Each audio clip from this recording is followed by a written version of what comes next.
Yeah, yeah, yeah, yeah. Well, we had an incident where well, I had just learned to drive, so I'd been second, and it was an open air circle, but Good morning, croquet fans. We're back at Surbiton Croquet Club. We're going to be watching the final of the men's championship. For the moment, though, you are hopefully going to be watching the. I think this is a peg shootout for the final place in the Dupre. This is on lawn 2, just before the main championship starts. I'm going to leave you. I'll be back shortly, hopefully with some commentators and maybe some camera work. So we'll see you soon. There's been a big bubble of gas come out of the quarry. So, don't like all this. So it was in the days where, there was an AGP in the village and you could phone him up because he lived at home. So, so we gave him a ring and said that we were a bit concerned that the bring them back. Loaded into the car, about 6 of them were coming in. Loaded them into the car, shut. No. Well, they were all in their swimming trunks as well. We did grab some towels. Went round to him and he said, I think we need to get to the hospital. So we drove to the hospital. So somebody else phoned the parents. I went with 4 of these kids to the hospital and somebody else went with the other 2. Got to the A&E. They only had one bed in A&E at Salisbury Hospital. So they were basically deciding which one was sickest, and they went in the bed, and the other ones were. And they were clearly thinking, what the hell do we do with chlorine? It's not something you often get. Anyway, in due course, somebody appeared who had a look and said, look, you're okay, we'll sit here for a couple of hours and we'll chat. But there was one boy who had asthma, and he said, I think we need to admit him. But none of the parents kicked up a fuss about it. They were all so grateful that we'd dealt with it, we'd taken them, we'd got it all sorted out. But these days, those parents would all be kicking up a fuss.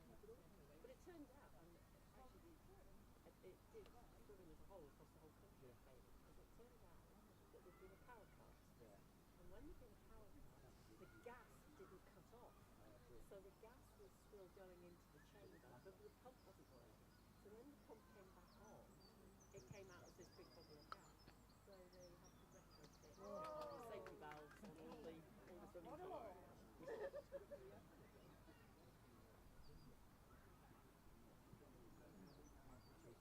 Yeah.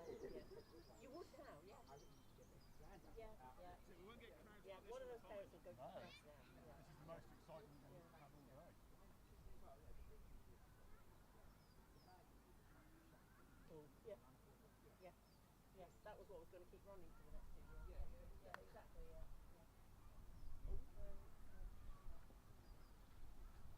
This one for the win.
This was meant to be quicker than a game.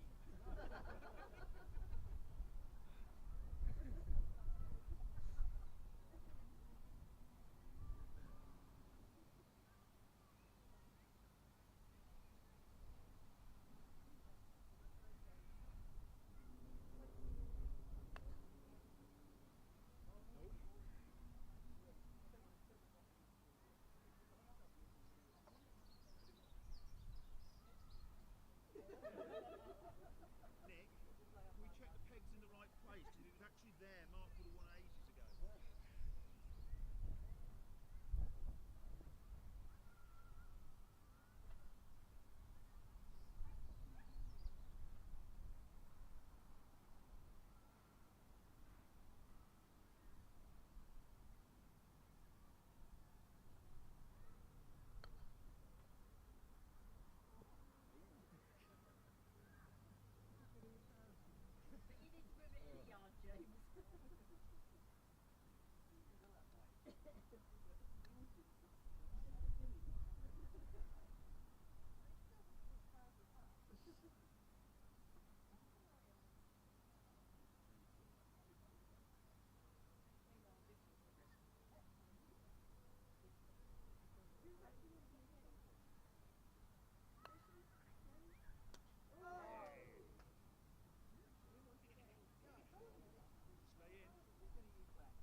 Because this has been round the world as well. Yeah, I suppose so.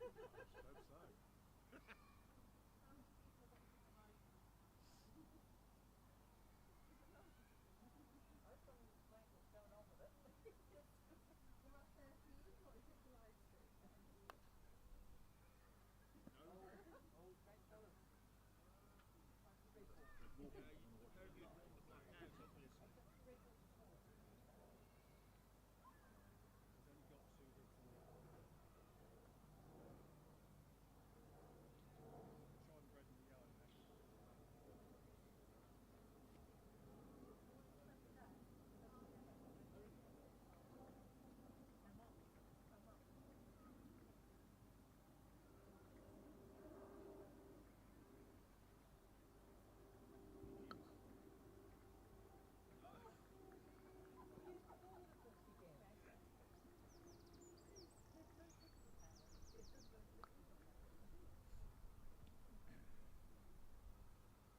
For those of you that are watching this, this is the shootout for the final place in the Dupre.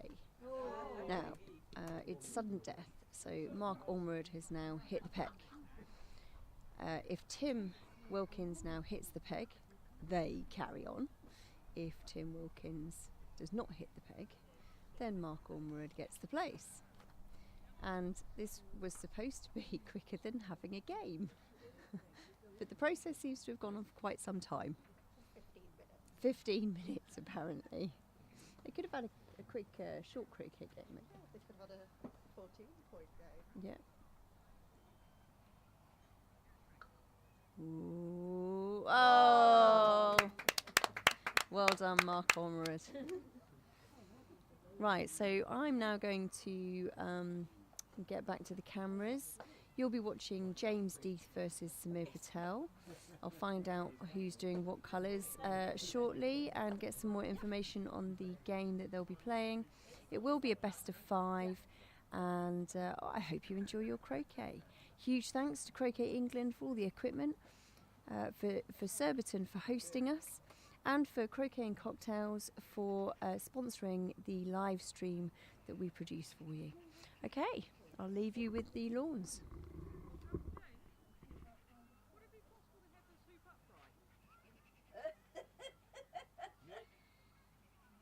Oh, Andy, we've got a complaint about a hoop. And Nick's just run away on his phone.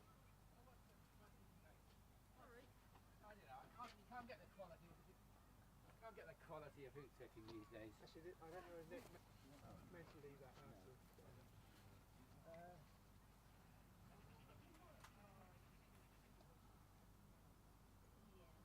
Right, so yeah, lawn 4-inch rib, a little bank in Louise and Rob with the other 75.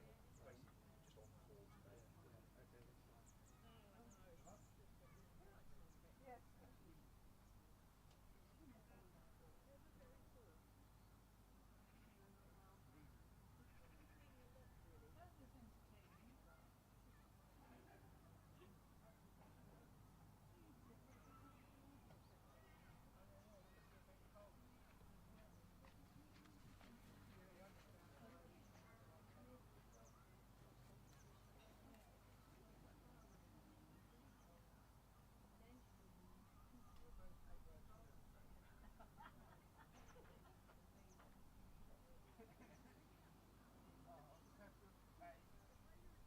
Three, 4 inches to the To the right, left. left. Yeah. Do you know which lawn you're on? 4. Wonderful.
yeah.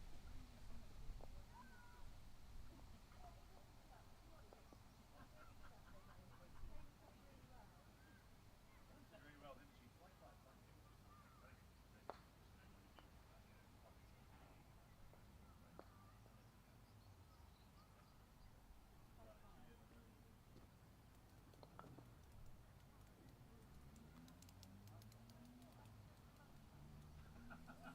So what you're saying is that's too clean.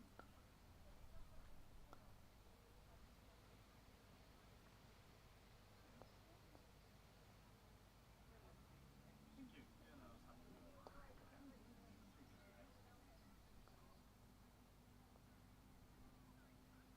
Morning, Ed.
Well, one should probably always do it.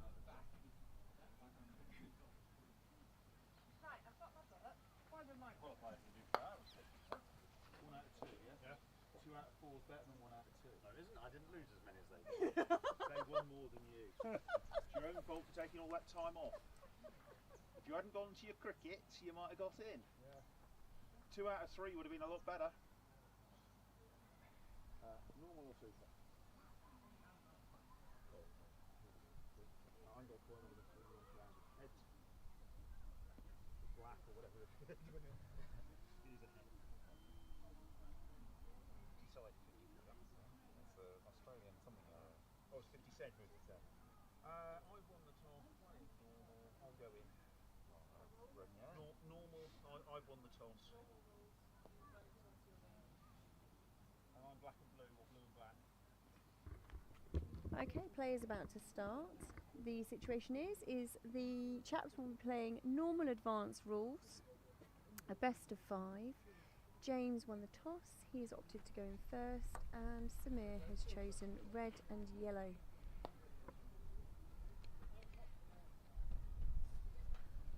And they've kicked off already. Right, I'll go and see if I can do some camera work for you.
know one time I did missed that up.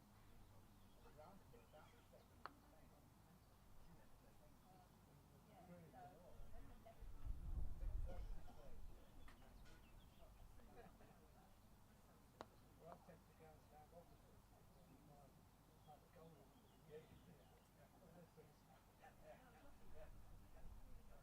like the goal. Yeah, you do. No.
Is your shaft stiff straight?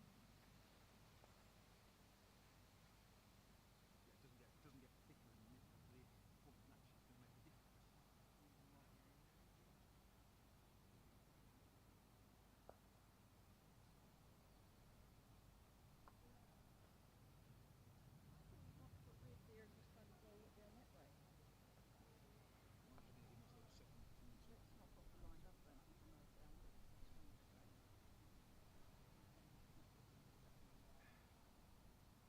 Why should it be nice little second between sort of yeah, I'm lined up. Right. Because what I also have is yellow further up. I agree. Black, red, yellow isn't a straight line. Yellow. Certainly using black, red,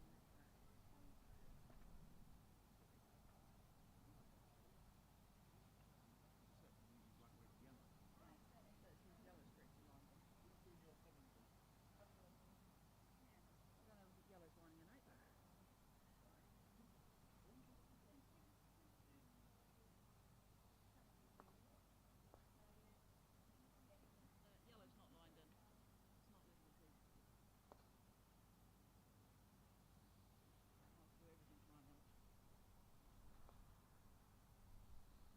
But you do have the tank.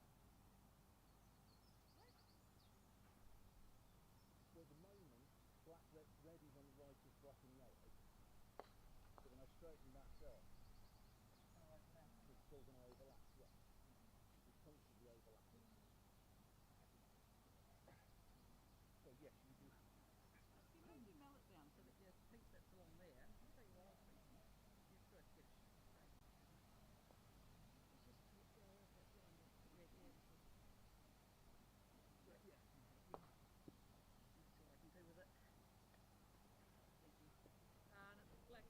Yeah. Well, they're both, well, yes.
That's in. That's in.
So yeah, the only question is whether you want to rearrange the different soaps you all play. Well, one of them is presumably still the. No, five and six is the you do in the night. Oh, right. 4 is the Dupre knockout. Ah, okay. So yeah, those on 5 and 6 are free to do whatever. Oh, okay. Just stay on 5 and 6. Okay, so just random setting. Yeah. Tim, I've got a mallet. I think the left one. Alright. Yeah, I'll need that. Okay. So, Nick and.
As far as I'm aware, maybe Dave may know you.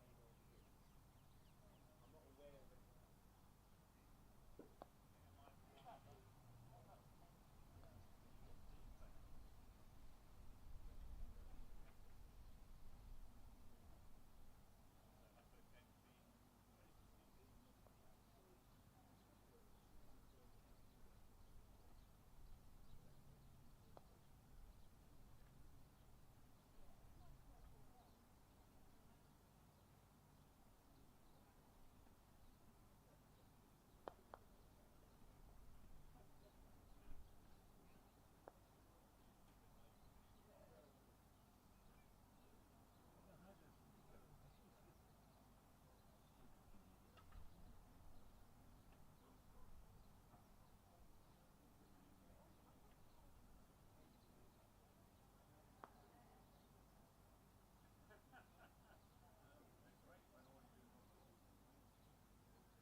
Which game is the camera?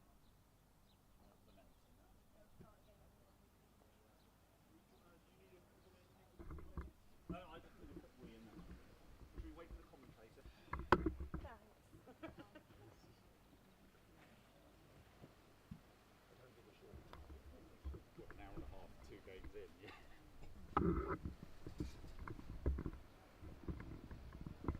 All there's scope for one game to not do the rest of the entire laps.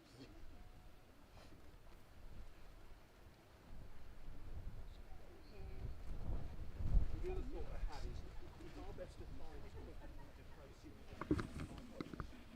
Craig will come up to lawn 2 for the final. And I can go home and get trophy. Well, you probably have time to do that while waiting for the winner anyway.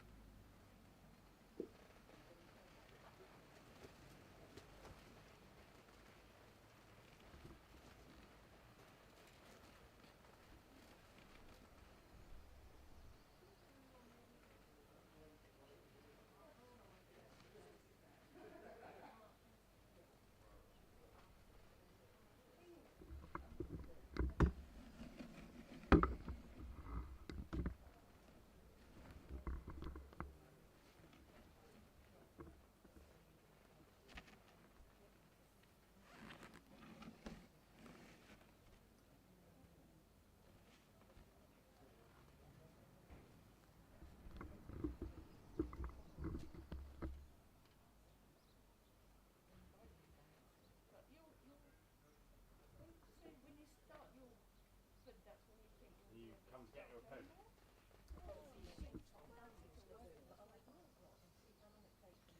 I did that quite a few times. Sophie, it seems the bar is open, so it's not too early to play. Could I have a Diet Coke, please? Oh, she's going for I've it. got a dry Coke. You don't want any rub in it. So will the real Sophie England? Would you like a Please glass? stand up. No, can's fine, thank you. Hello everyone, this is Alison Morm, your live stream, what am I, host, let's call it. Your third game of the men's will be starting shortly. They're 1-1 at the moment. The games are best of 5, being played in advanced rules. I've found a couple of commentators for you, and I have to say thank you to Tim Wilkins, who's been doing some camera work for you. Hopefully I'll have some more volunteer effort coming along in a short while. Meanwhile, with regard to the ladies, I believe Jenny is game up and she is in first break round, game 2. If the men's finishes, then I will switch over to the women's. But for the moment, we'll just stick with one match.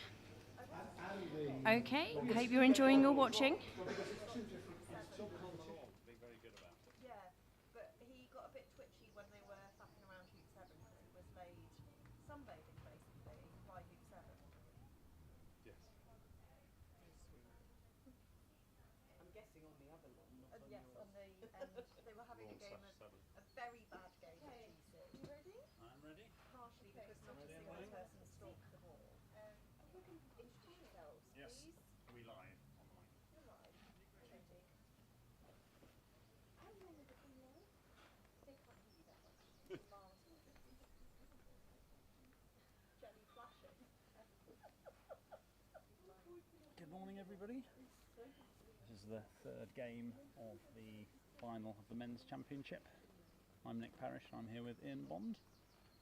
Who's a sometime player in the men's and the mixed doubles, but not for many years now. How long ago since you last played, Ian? Oh, I don't know. I was in the final in about 1980 against Martin Murray, who is still playing. Still here today? I probably kept going till the mid-80s, and then it just became too much to fit in that and the opens and the 8s with work. And Other people probably have the same problem today. Absolutely. Did you win? No, I was the runner-up, Runner-up. but I did get my silver medal. So, as you will have observed, if you know about Super Advanced, they have chosen not to play Super Advanced. Samir has declined. So James opens with blue to a super shot in the middle of the lawn. Samir with yellow to maximum position on the east boundary, which James is shooting at with black.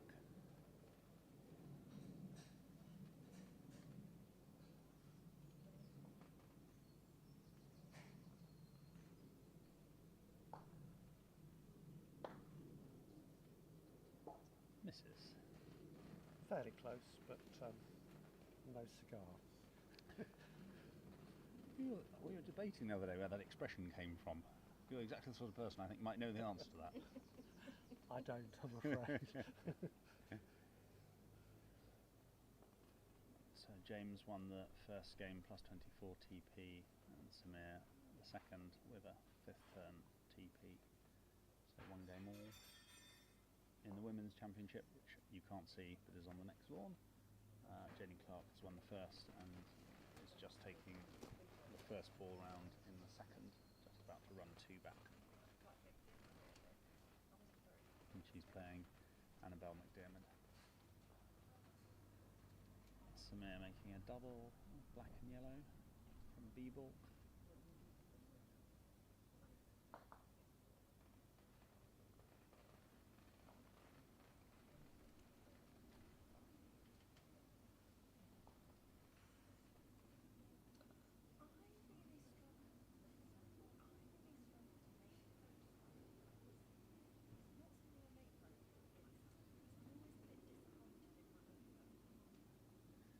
It's a lovely day today at Surbiton, which is a bit of a contrast to the tournament so far. There has been some sunshine, but also a lot of rain, and it has been pretty cold at times. The lawns are playing pretty nicely, but given the wet weather we've had for pretty much all year, they're inevitably not particularly fast.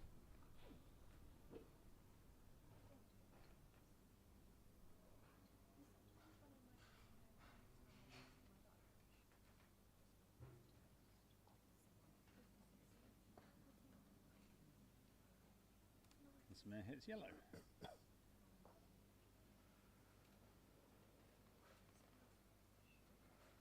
With blue handily placed for the first 2. Absolutely. That's the trouble with a super shot opening. You don't hit it on 3rd turn, you tend to leave a double. If your opponent hits it, they then have your break.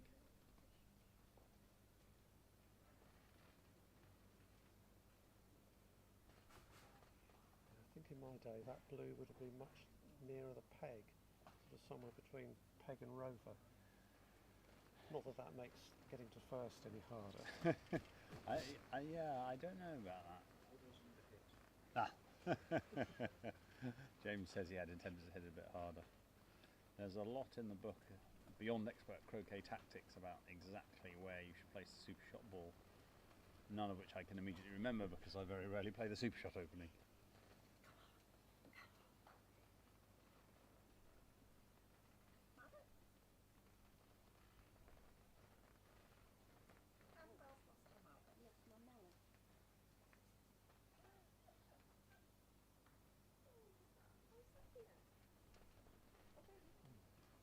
Little under hit there, I think we could say. Yes, black. Pine F2 is a long way short. But of course the most important thing is to make heat 1, and I think you should do that with a lovely rush. And even though black is not great, I would still be surprised if he didn't go round from here.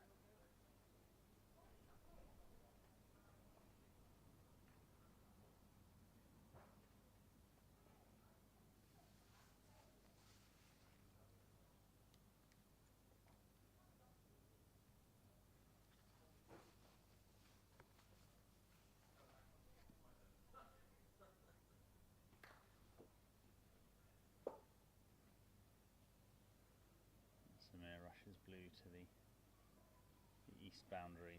I imagine he'll send blue to 3 and try and get a rush on yellow as close to black as he can. And to make life easier, rushing black to 2. But I think still paying the penalty for having under hit that stroke, putting black to 2, because he didn't get a rush well behind 1 and could only run 1 not to get much of a rush. He just needed to give himself more space basically, but I think he's recovered from it now. I think he'll, I'm surprised. As I say, if he doesn't go around from here, it would obviously help to rush yellow very close to black. Yep, that's back on Done. track. That's a good shot. So Ian, do you think of returning to the game? Ian does a huge amount for Surbiton Croquet Club behind the scenes, but is rarely if ever seen on the lawns today. If I had more time, I probably would, but I don't just want to turn up and knock the balls about. Let me put it like that. Because you used to be a very good player. Yeah, I mean, I Yeah. wouldn't expect to be as good as I was, but I'd want to play enough to play a decent game. Yeah. Yes, Not that's too old yet. very understandable. No, you're never too old for croquet.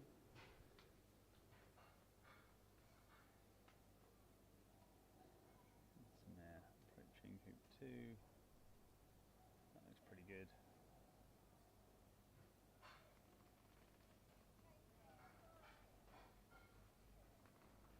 Yeah, runs through and now he's away.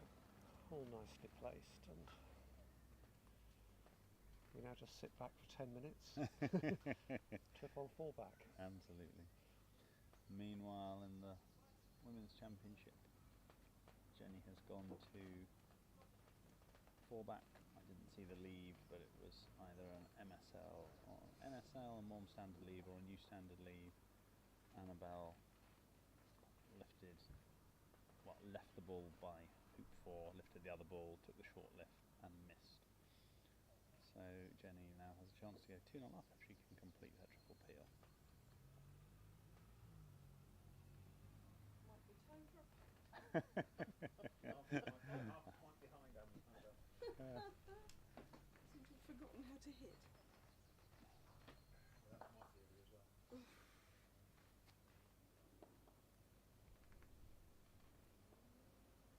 I won't spend too long talking about the game you can't see, but Jenny's played an interesting shot to start her break. The short lift was missed from A ball, Shouldn't be listening to advice. and Just wondering why it's Jenny has rushed the ball that missed the lift up to hoop 3, and she's now going back to her partner ball, which is still near the east boundary. I remember being taught this technique by Chris Clark in a coaching course. It's a way of being able to approach the ball left behind hoop 4 and rush across hoop 1 from closer than corner 4, as you would normally do after picking up after an NSL.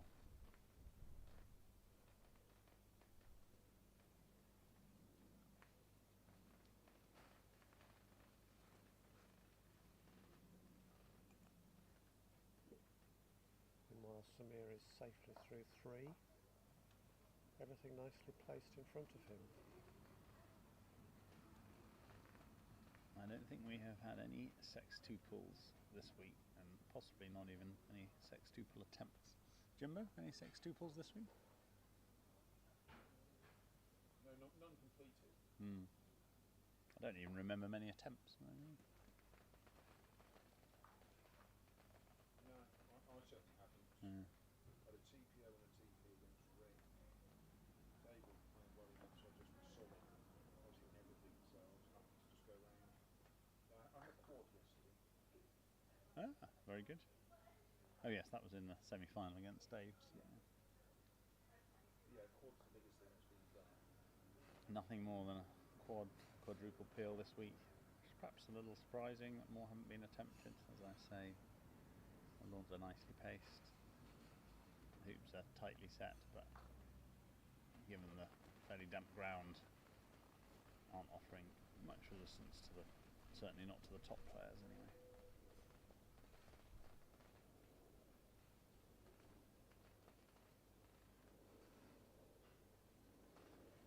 Samir has 2 balls by hoop 5, so I assume he will go to fallback and attempt a TP rather than trying a sextuple.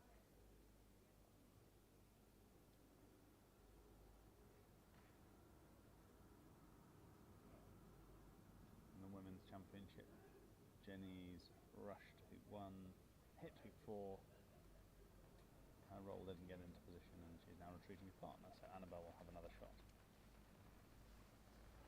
History does not relate whether she has had a pint to fortify her, as she just said she was going to.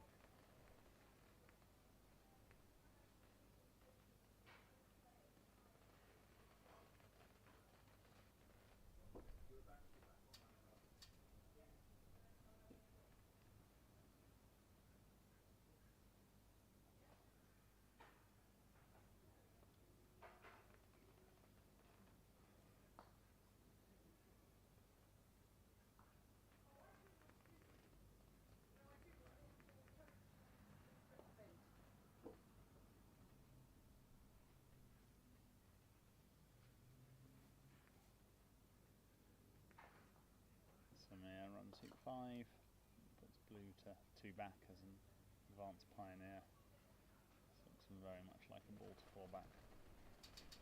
So I guess the next question is the lead.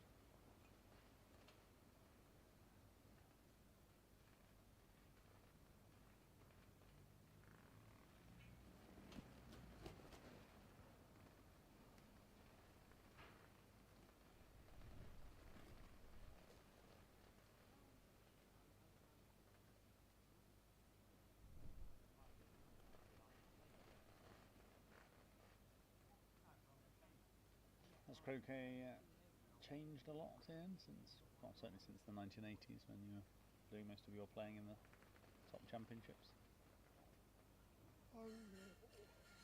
The lawns have got better, I think. The balls are more consistent.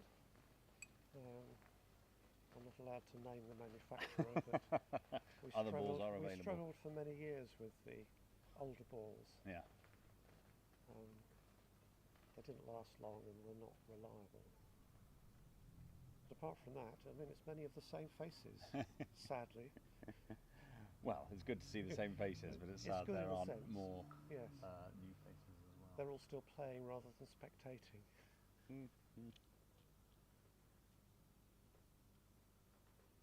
These balls last a long time. I mean, we've had these for a very long time.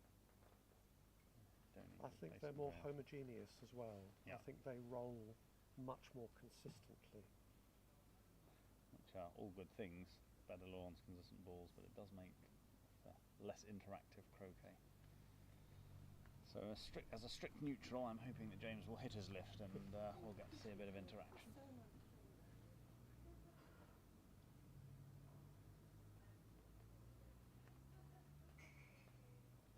In the women's, Jenny laid up, Annabelle had another shot, but missed again. Annabelle played a rubbish shot, didn't even go off the lawn. Annabelle's shot was not up to the standard which she'd hoped, and I'm going to paraphrase her there. And Jenny now has a very good opportunity to go round.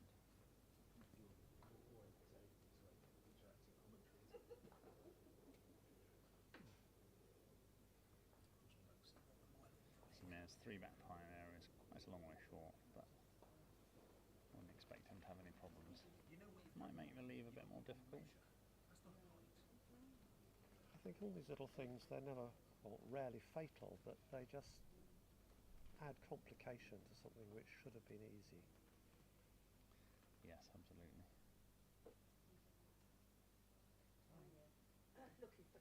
And in really fast conditions, that's the kind of thing which would often catch you out.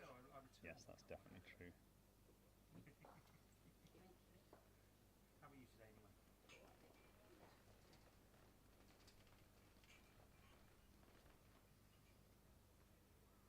Yes, I think in these conditions, with Smear playing very well, I was very surprised. I didn't do any damage, but yes, tough conditions, or if you're attempting a peeling turn. Hello, I haven't got a Hello, cut. that's fine. Have you spotted that handicap? They've only got 9 players. The Tilly one. It's a bit painful.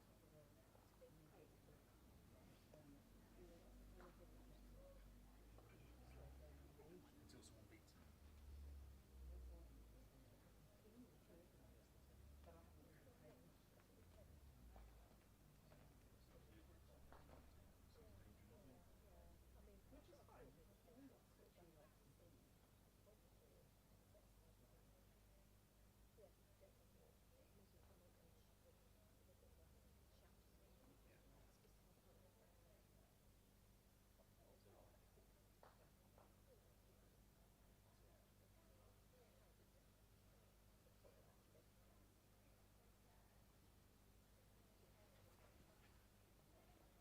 So Samir is safely negotiated 3-back now.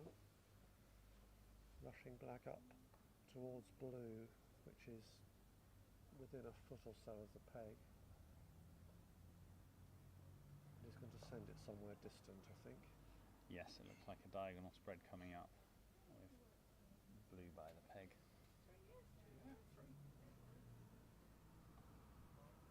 In fact, he's just not even bothering with blue. He's just going to rush Oh, yellow yeah. to the side. Yes. Yes, he must have had blue in Well, the first the 6 right months spot was already. part-time. First 4 months was part-time hours only. They didn't have the hours for me. We still had Mackenzie in the office at the time. So yeah, through that first summer, I commuted down, went down Tuesday, went home Thursday. Because as much as we're in Surbiton's teams, in-person.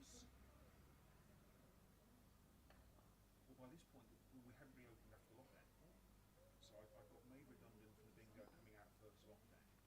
So I played a lot of croquet that late summer, that half season, because I could. Because they were still paying me with the consultation, the notice period to November. And of course there was no shutting the club down. We'd done all that at the start of lockdown. So there was nothing for us to actually do. Yeah, 5 months. 5 months down the line, I'd still not found anything. Eventually got 12 hours a week at Primark, shelf stacking. Hey, job's a job. And 2 weeks into that, I got headhunted for the CA. But if it was offered, would I be interested? The original And plan Samir was finishes there, round to fall back with yellow. but yeah, the training All very nicely done. teams. Very controlled. Yeah, so I did that autumn from home. It became hybrid because Mackenzie chose to leave. It got me to full-time hours. So that was better for me. I don't think she was full, but she was certainly. And so James has the standard options here, the long lift from the third corner from the end of B ball into corner 4, which gives less away if he misses, but it's longer. The short lift from the end of A balk, the middle of the south boundary, which is shorter but gives more away if he misses. Or sometimes people do shoot black at blue at the peg as a sort of in-between version. I don't think James will do that, but I might be wrong, because that's what he's looking at.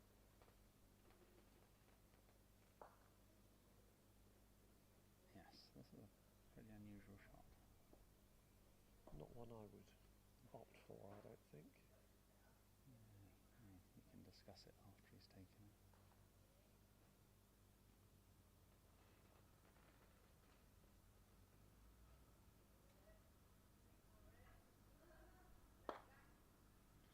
No, that was fairly Not very close. well wide, yes. I mean, I think the thinking of that shot is sort of betwixt and between. It's about 17 yards, that one, so although it's a little bit longer than the short lift, it's shorter than the long lift. And you've got a sort of guaranteed rush to the first hoop, because you can just take off to red and yellow. Whereas if you take the shot from the third corner, you just got bigger shots to play. Yes. You mean if you centre ball yellow, Yeah. then it becomes harder? Yeah, absolutely. I'm always a bit worried about hitting the peg when I take a shot. Yes. Black at blue. And that is 'cause that disaster. gives absolutely everything. So, James looking thoughtful. Probably thinking about what to have for his next drink. And Samir now embarks on his TP. The only thing that's slightly difficult is he's sending Peely partner to 2 back, which is an inevitable consequence of the shot James took, She had 4 croquet sets to pack on Friday. unless you hit the peg. Slightly mishit that rush to 1. In terms of the sets, generally, yeah. Not perfect, but So yeah, it's the sort of quality that I would definitely settle for every time, so I think he'll be alright. Of course, the thing about the sets is getting them done quick enough that they're ready for the courier. Plays a very nice approach. So yeah, they're not an afternoon packing job because the courier comes late lunchtime. He's through. So the key now is to get a rush out of hoop 2, so that he can rush red over to hoop 3. We have them in stock. So let's That's a say lovely this is cut. tomorrow. Lovely cut down to 3. So if this, where are we? 10 to 12. This was 10 to 12 on a Monday. Yeah, so he's got the option of picking up black here, which I'm sure he'll do In terms because with 2 balls at 2, he should be able to get red over there relatively easily. You mean 2 balls at 3? No, at 2. Oh, at 2. He gets black over there. I'm sure he'll try and move black into the lawn. He could also choose to leave it at somewhere near hoop 3. Yeah, but he could certainly also take black across I'd be to trying 2. to rush black across to 2, make 2 off red, and then black's your first ball after And 2. then hit. Yeah. Yeah, and it looks like he is looking at that. We have in stock, so you can get this on Tuesday. Yeah, you can have that on Tuesday.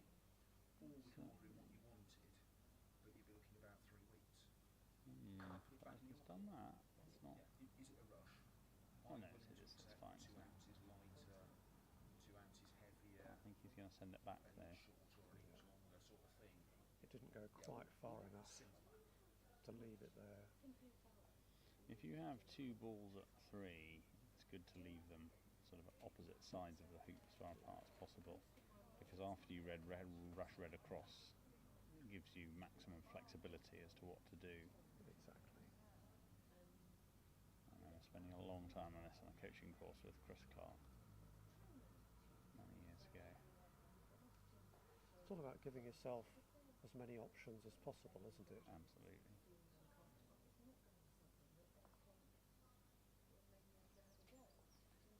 Oh, rushed that far too close to 2, so Yeah. he's struggling a bit now. Yeah, it'll be really difficult to get a rush across. It actually hit hoop 2, so it might have been okay if it hadn't hit it, but yeah, this will be really tricky to get a rush out of this. I would guess he won't be able to rush this particularly close to hoop 3. They're not extra. They're not. I promise they don't get much longer. They're all Plays the croquet stroke into the jaws of the hoop. Which is quite a useful trick. You need to be confident though if it You bounces to do, the I was side. just thinking, it's a bit of a risky one. But it's Cut it across nicely to that's a lovely fall shot. back. And he was able to do that because of playing the croquet stroke into the jaws, which meant he could run the hoop extremely gently in a way that you can't do if you don't start in the jaws. That's absolutely lovely shot. And now, as I say, because he's got the other 2 balls, he's got loads of options for which one to send down to hoop 4 as the pioneer, and it's obvious for him to choose blue because blue is reasonably deep. There wouldn't be a lot of space to get black down, so taking off to blue. you're not going 2-1 No, down. 2-1. 2-0 down. Well, she had In one the attempt at the Women's Championship, Jenny's first peel bounced off. So she is now approaching hoop 5 with no peels done, and Peely at 6. I don't know if she's thinking maybe about rushing it across after hoop 6 and trying for the peel then. Or she may just go around to peg. Otherwise, how did I get in? Jenny's a very, very solid player. And Samir's got a nice ball up to 4, perfect ball actually, Yeah, that's very good. and an easy rush back to 3 on black, so he's very nicely placed. I can take it back. You can get on with it, but That's almost the challenge that you don't get easy opportunities generally. that's fine. I've just got to hit. I'm fine with that, but I don't mind her playing well as long as I. Do the same. Well, exactly. Samir just needs to make sure black is not hampering red here. They look fairly close together. That's a long way from where we are, but I can imagine plenty of positions where black stopped him being able to do the peel. I think he's got just about enough I think space he's okay. there. Yeah, that's what it looks like. Ideally to rush black off the side boundary near 4. I think he's well positioned for that. Yeah, or even the south boundary, being where blue is a yard west of, or less than a yard, a foot west of the hoop, I think. Jenny is not attempting any more peels on the next lawn, and it's just taking the ball to peg and going to tell Annabelle to hit.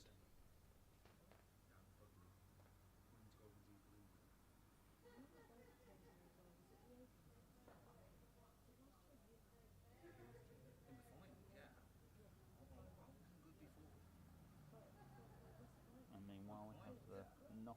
consolation, the Dupré.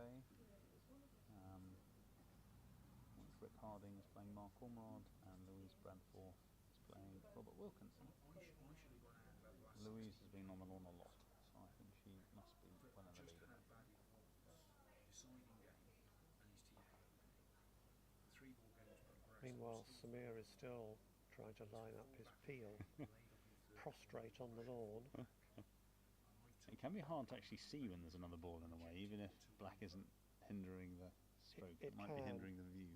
I really should be losing. And I think the wires on these quadway hoops Andy Myers. aren't quite as visible as the white on the standard That's hoops. definitely right, because of the silver. Ball safe nip out towards the west boundary past 2 while approaching, and it didn't get much beyond hoop 2, and he ran away to corner 4. I hit my 9-yard left, took off to corner 4, almost got a rush, but didn't. Rolled off hoop 1 and finished. But yeah, when you're looking at he's by his hoop with a rush to his hoop, and I put a pioneer Nice 2 peel. ahead. But Yeah, with it the being rush short back rushes is in a between little as hampered well. by the hoop.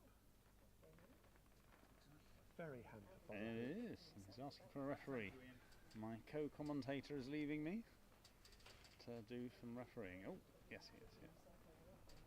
You should have got him mic'd up before he went out. It's one of these things, I think it's a trivial roke and it's a difficult rush. Well, you've got Sophie on there now, have you? Yeah.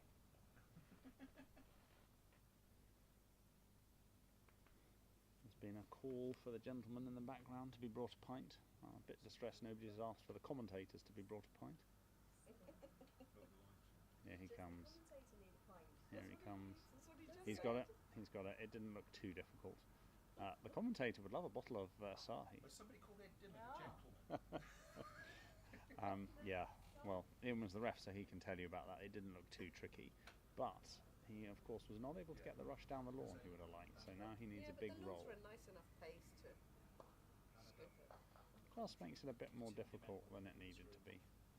That didn't look too difficult in that Hampshire. Oh, easy enough to hit, Yeah. but not to get anywhere. And I think No. it just illustrates the tangles you can get into if your peel is a bit too straight and everything's on that line of the hoop. You've got no real room for manoeuvre. But he's played a lovely roll, and black is not perfect, but pretty good at 5.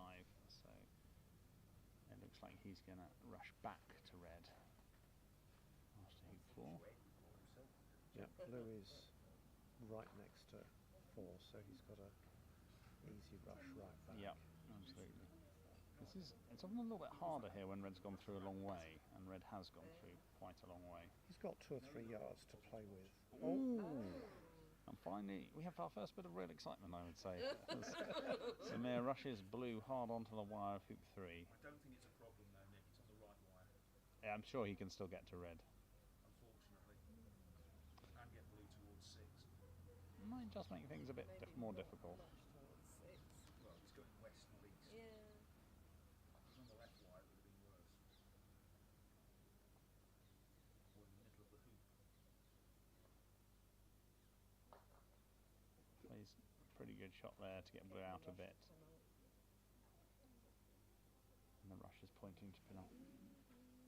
Thank you very much. Somebody has now brought the commentator a drink. This is service. So he's rushed red into a reasonable position Dwayne McCormick thinks you need a beyond break, Nick. Penalt, taking off down to black at 5.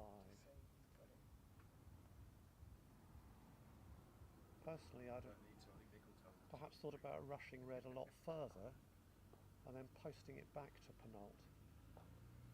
I think Got that's what plenty he of would have space. done if he'd had a better rush Yeah. on red, but of course and I'm sure that's what he would have done if he hadn't rushed blue into hoop 3. But it was I don't think he quite had the angle for that. I mean, you could have rushed it very wide.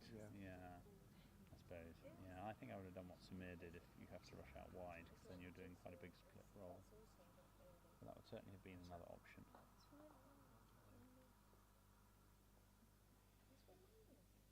This is still all pretty controlled. He's going to need to go and retrieve blue, but shouldn't be too difficult.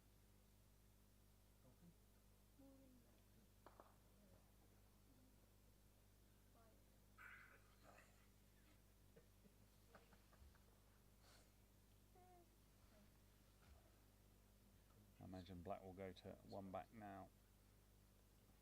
And red's actually quite nicely positioned at 6 now. Yes. A couple of feet to one side. Did you get a cup of tea from the gentleman in the party? Right, so it's a gentleman. What are you charging for back rubs? Black goes nicely to 1 back. And there was a bit of excitement in the women's. Is that her just winning the three? No, Yes. she went through 4. She did a roll through 4 and then hampered hitting black. So just 8. Oh, I see. No, Okay, she took off from black. that was her running through Yes. the 3 back. She I'm not rushed the watching my she game. rushed the worst possible place. Oh, an Irish sound. Pushed them both through. Yeah, yeah. And then, Samir was a bit further from blue than he'd have liked to be, but he's hit it safely enough. and there's quite a Should be wide. plenty of space to do things now. It's quite a wide range of positions blue can be on. You can put it to either side if you need to, east or west. Well, I've had to do something this morning. Let's put it quite a long way west.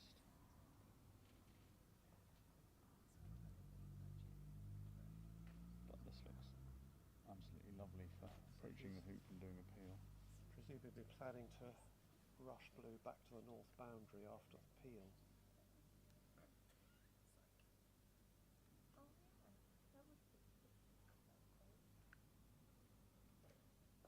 Because you were moving the camera when you weren't in front. Very smooth.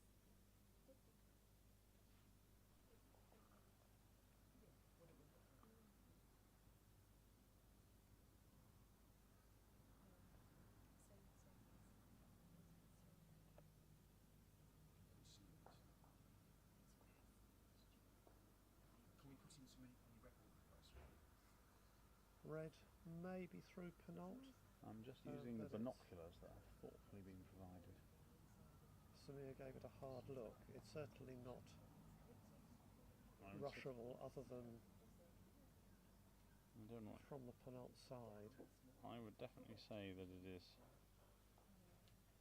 at least partly in the jaws, although it might have gone all the way through. That'll make it a lot easier if it's not right through. But it's Yeah, it depends how much is protruding. there can't be that much showing on No. the Penalt side. No, I because he wouldn't have gave it a thought so. long, hard look. So he'll need to be in a good position to rush it safely.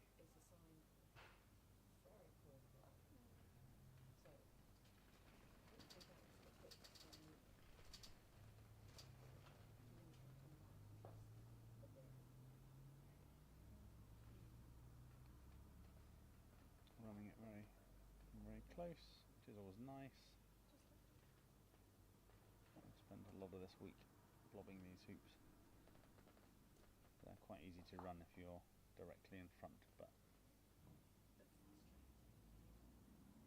they can be very frustrating if you're not. Samir sending black down to 3 back now, and he will try and rush peel red. Could even get peel red through rover going to 2 back if he gets this perfect. That looks Good enough. pretty good, yes. Black is a little bit short, but Well, actually, black is quite well placed for a rover peel. yeah, absolutely. I was thinking the same thing. Yeah, it might be better, but not at all. Yeah, very nice actually for peeling going to a 3 back. So he now doesn't really need to rush red very far. He can just roll it down to Yeah, rover. absolutely. I'd say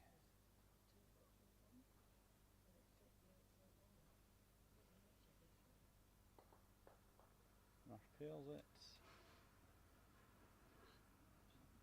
I don't know if he would ever have considered the peel going to 2 back. He can't now, but he doesn't really need to. He's got nice position to get the peel going to 3 back.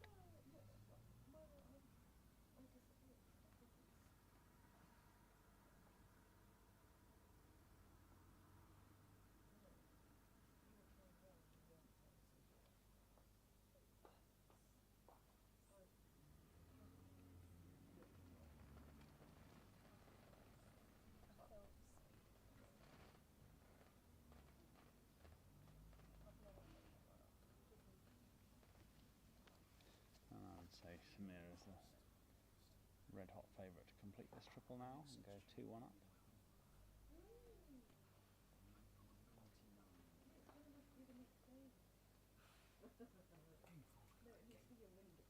I'd imagine they might take a lunch break after this one.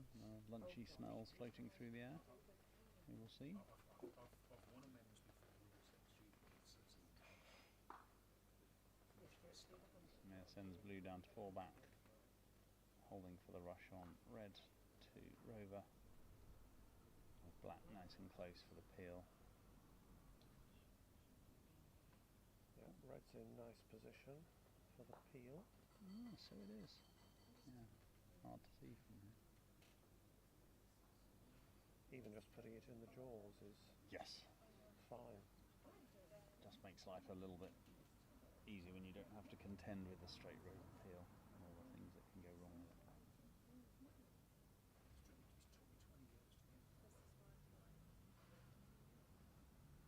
My first banking since June 2000. And Samir peels it cleanly through. Very nice shot. More importantly, holds for a perfect rush to 3 back. And provided he avoids the Morm error, he will go 2-1 up. He's taking his time with this shot. I think he's... Now I'd be tempted to just rush blue up, rush black up towards 4 back after 3 back. And leave red Just where leave it is. red where it is.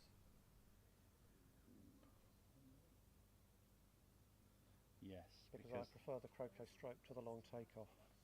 yes, because you can't rush, because red is only just through. Unless you try and rush Red, back through red the won't hoop, go anywhere. you won't be able to get it very close to blue. I think that is what Samir is intending, although back is in a position where it could be either. No, he's going to rush back.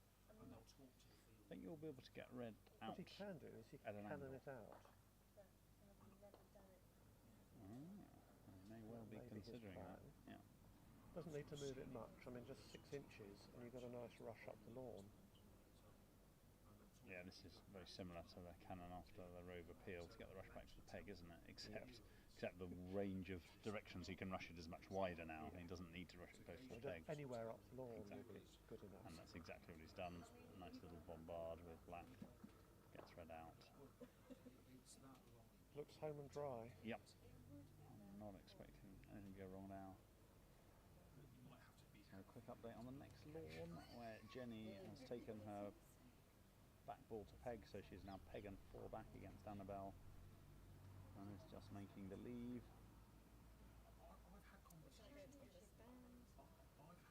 I don't know what leave it's going to be. A different leave.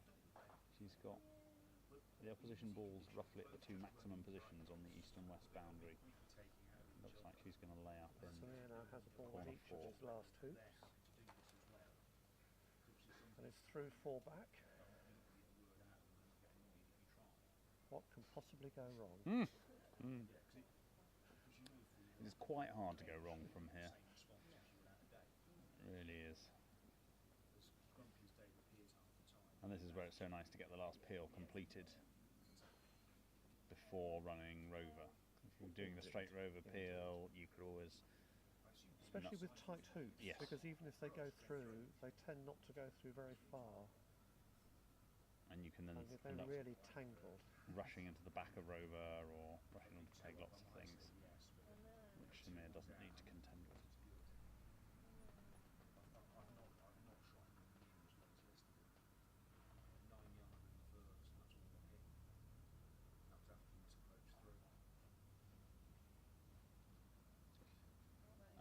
Annabelle is now considering what shot to take on the next lawn, and if she misses, Jenny will just have to take the break from 4 back to peg to go 2-0 up.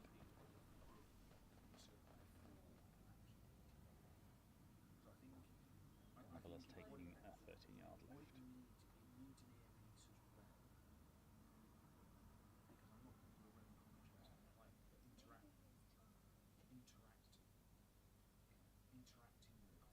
Samir could probably play the rest of this term with his eyes shut and would still finish. Although I advise not to do that.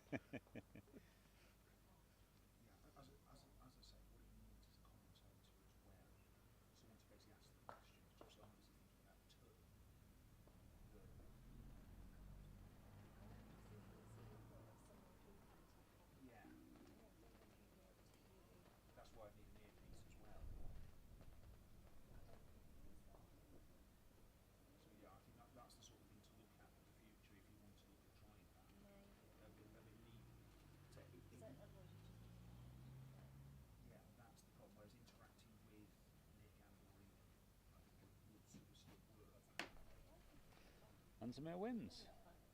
putting him 1 up with 2 to play. 1 up with 2 to play. And still on track for his first gold medal. Ah, I didn't realise he had not won this event before. Which is combined with the men's championship. Yes, he's never won it before. I don't think he's won the Opens either, has he? He's certainly been in the final, but I don't think he's won. He's won the President's Cup, I think.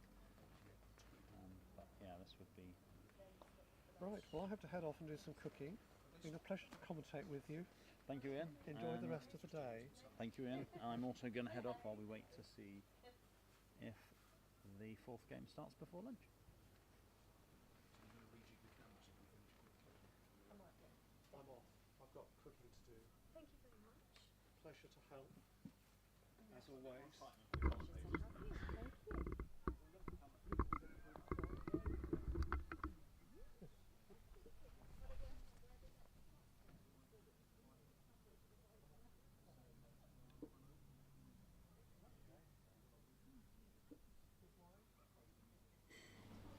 Big thank you to Sophie McGlenn, who was doing your camera work for the last game, and for our commentators Nick Parrish and Ian Bond. I'll see who I can find for the next game for you.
Hi everyone, it looks like the chaps are going off to lunch now.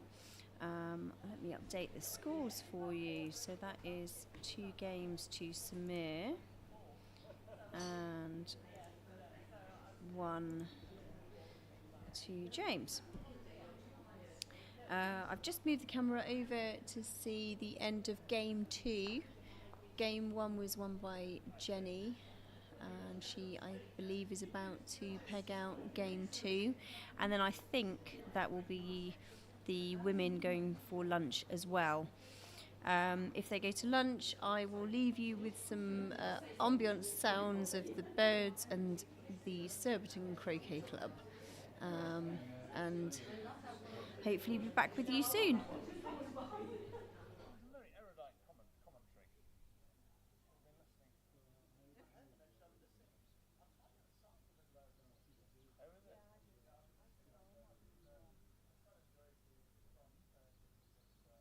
Yeah. It was quite hard to make Samir's triple sound interesting, I must say. You should have been playing.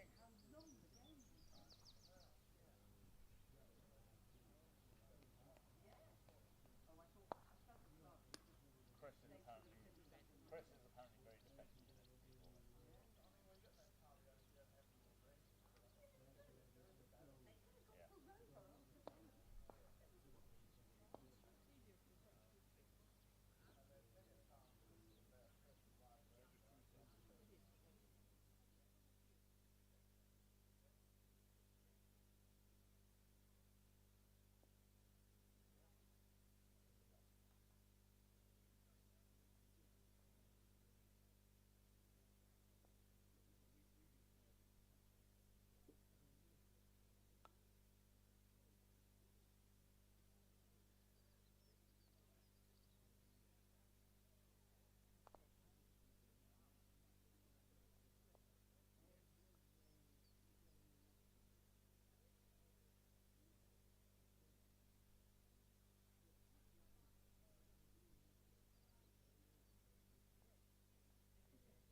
Well, it looks like the women are going to continue on to game 3.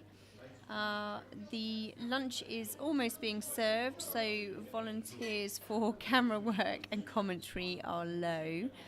However, I will leave you with a large view of the lawn.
good afternoon and welcome back. We are now watching the final of the Women's Championship as the men take lunch. There's been a bit of interaction in this game. Jenny failed to get in front of hoop 1. Annabelle hit but failed to get going, and now Jenny is hit. Jenny is playing red and yellow and she is 2-0 up, having won I think something like plus 25, plus 26 in the first 2 games. So the neutrals among us are all hoping for a strong Annabelle comeback. Woo! Especially Annabelle. Not that she's really a neutral. Oh, that's all right.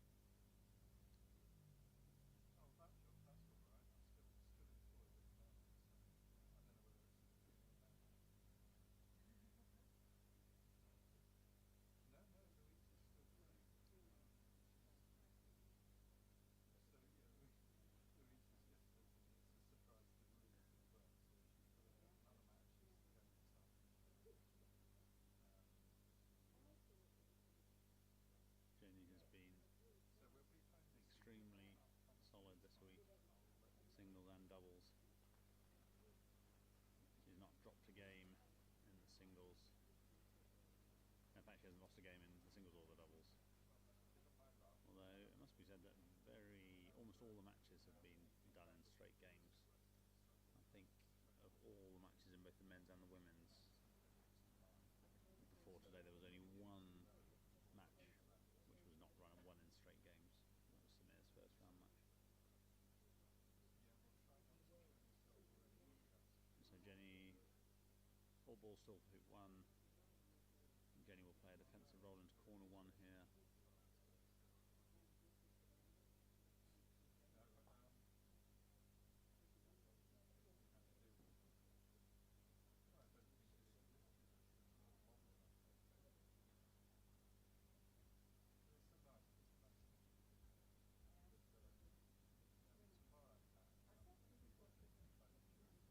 Just looking for the spot. I would expect Annabelle to be aggressive here. I pretend I know, because if I don't know, I pretend I know it, yeah. Jenny leaves the rush for red. No, because if Jade wants to come in and report, I could double check with people because somebody will argue if it's wrong. Annabelle is going to have a look at the blue at red. Looks as if there might be a bit of a target there. Let's just go and have a quick look.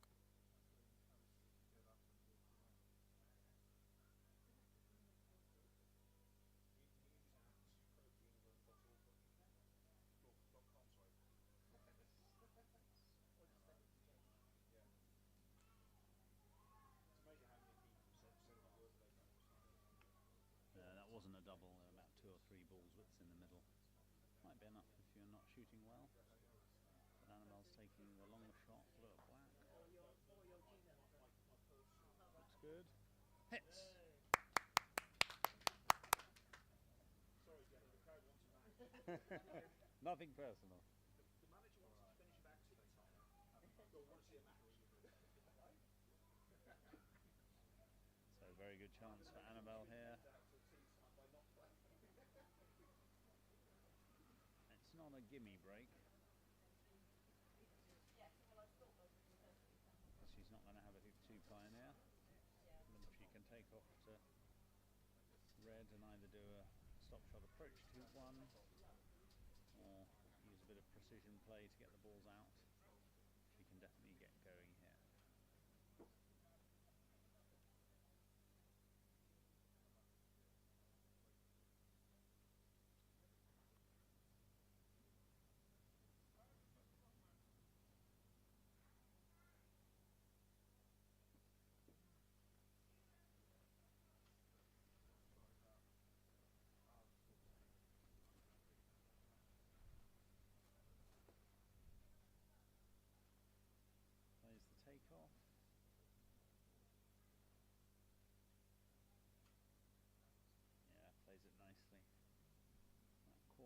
corner, pretty much corner to corner takeoff. It's quite ugly if you're not feeling confident. So she's done well to get it that close. And she'll try and rush red into the corner, give her maximum distance on the stop shot. Oh, she's missed it. Oh dear, that is a great shame for her, certainly.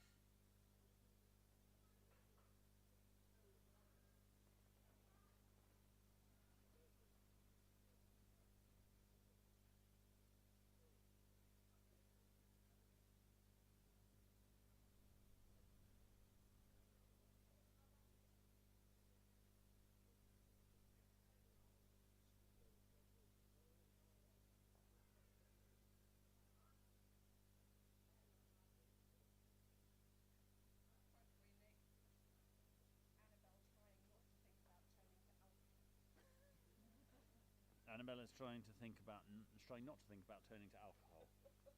I wonder if a stiff gin might be exactly what she needs to ensure that she hits the lift.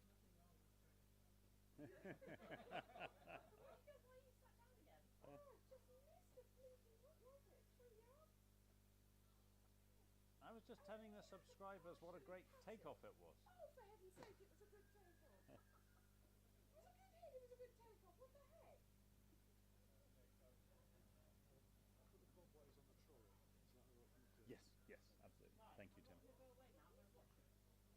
Right, and now Jenny has the chance to steal Annabelle's break. She's been able to get blue about peg high.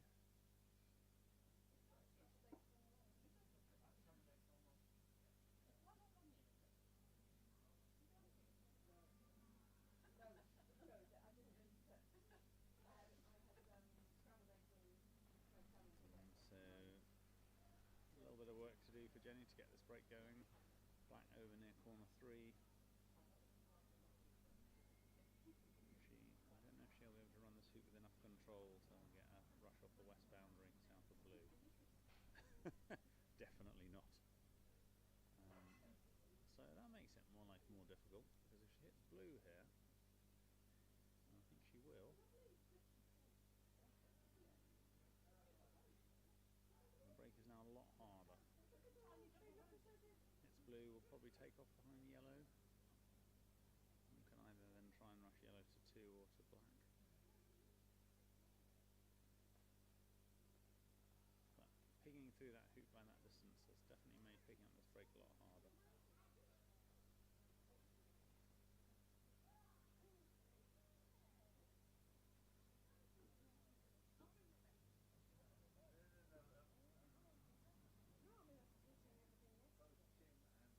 Well, you come and sit here. I don't know. You come and sit here.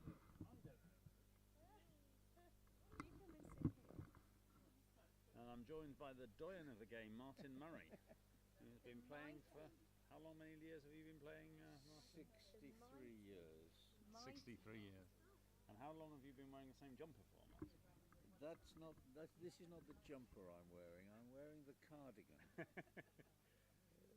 £5 from Cheltenham lost property about 15 years ago. The jumper was bought for the varsity match in 1963. 1963. Wow. 1963, and sees occasional outings only annually at the Opens. Is that So because if it's you very come along old to and the delicate? Opens, you might see it around.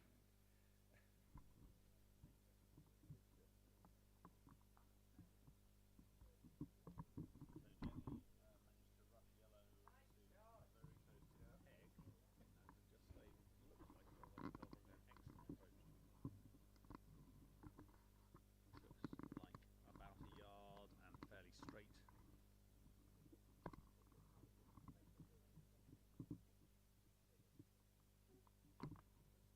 Smoothly through. A lovely deep yellow waiting for her. Doesn't have a hoop 3 or pioneer, or at least not a good one.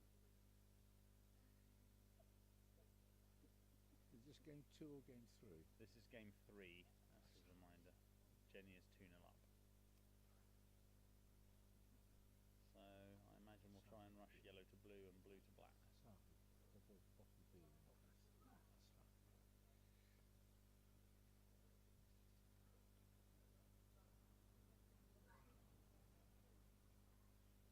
does your jumper only get one outing a year? It only gets one outing a year because it will wash too often. at 61 years old, it's seen better days. But it was made of cortel, which was a synthetic fabric designed by Courtaulds at the time. Wow. As a sort of wool replacement, and it's virtually indestructible. Does it have asbestos in it? It sounds like the kind of thing that would have asbestos in it. But anyway, it was obviously ruining the market, because clearly if you don't have built-in obsolescence, everybody gets a Cortel sweater, and we'd still all be wearing 60-year-old Cortels. Well, in your case, maybe 40 or 30-year-old Cortel sweaters. And the market would be very limited, because you'd wear your grandfather's and your great-grandfather's. So, my daughter doesn't play croquet, so she won't be inherited. But if somebody can make a good case, I might leave it to somebody suitable in my will. And there you have it, folks. The Martin Murray sweater is open to all comers in his will. Right, so Jenny got a good rush on blue after hoop 2, and I'm not sure if she was rushing to the hoop or black there. She's rushed midway between the hoop and black. I think black is not right on the boundary. It won't be, because Annabelle took off from it. So, yes, she's going to try and take off behind black and rush that to 3, and if she manages that, she will be away. Oh, looks pretty good. Maybe a little bit short, but can cut it, I think.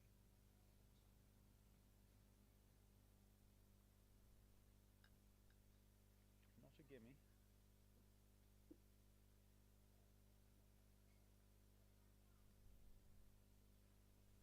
Except that Jenny only needs to get within about 2 or 3 yards of her hoop, roughly straight, to run it. Jenny's hoop running has been She's excellent. played a good shot.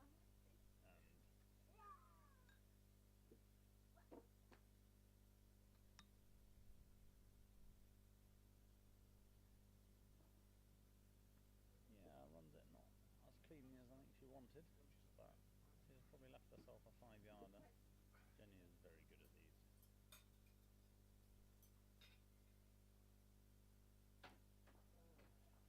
Which she hits. So, although it's still not totally under control, because she's left blue behind midway between hoop 3 and the corner. I would expect her to go round off this.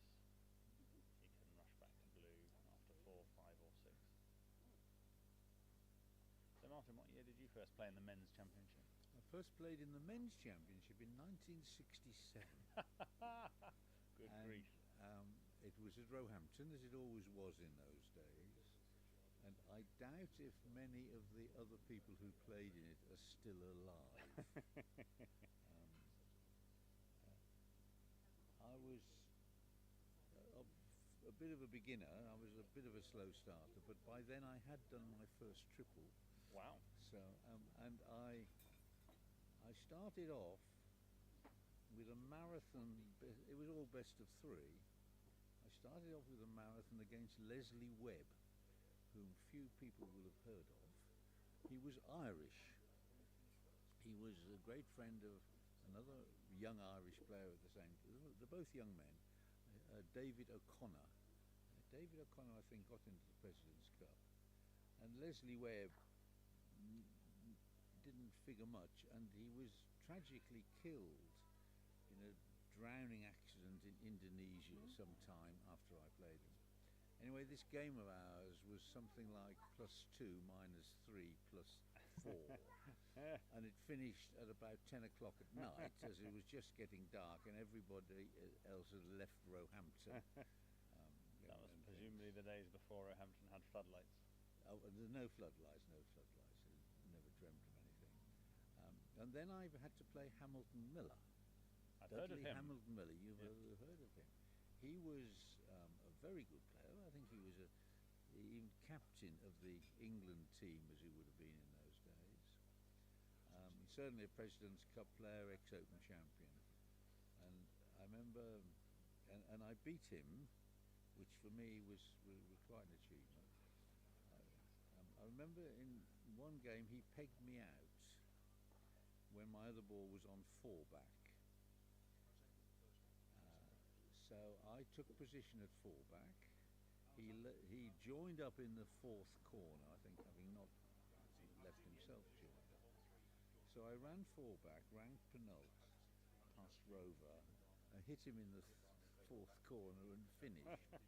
You ran four back, and then next shot you ran Penult. Of course, yes. That was the sort of thing I did in those days. And Hamilton Miller was known for his lack of reaction, and all he did was raise an eyebrow. More stoic days.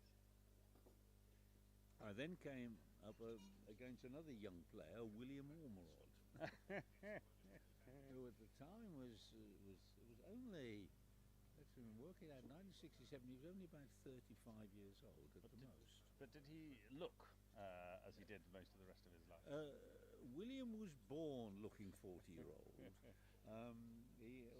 There is some film of him, by the way, at the Bristol Club, taken in about 1956.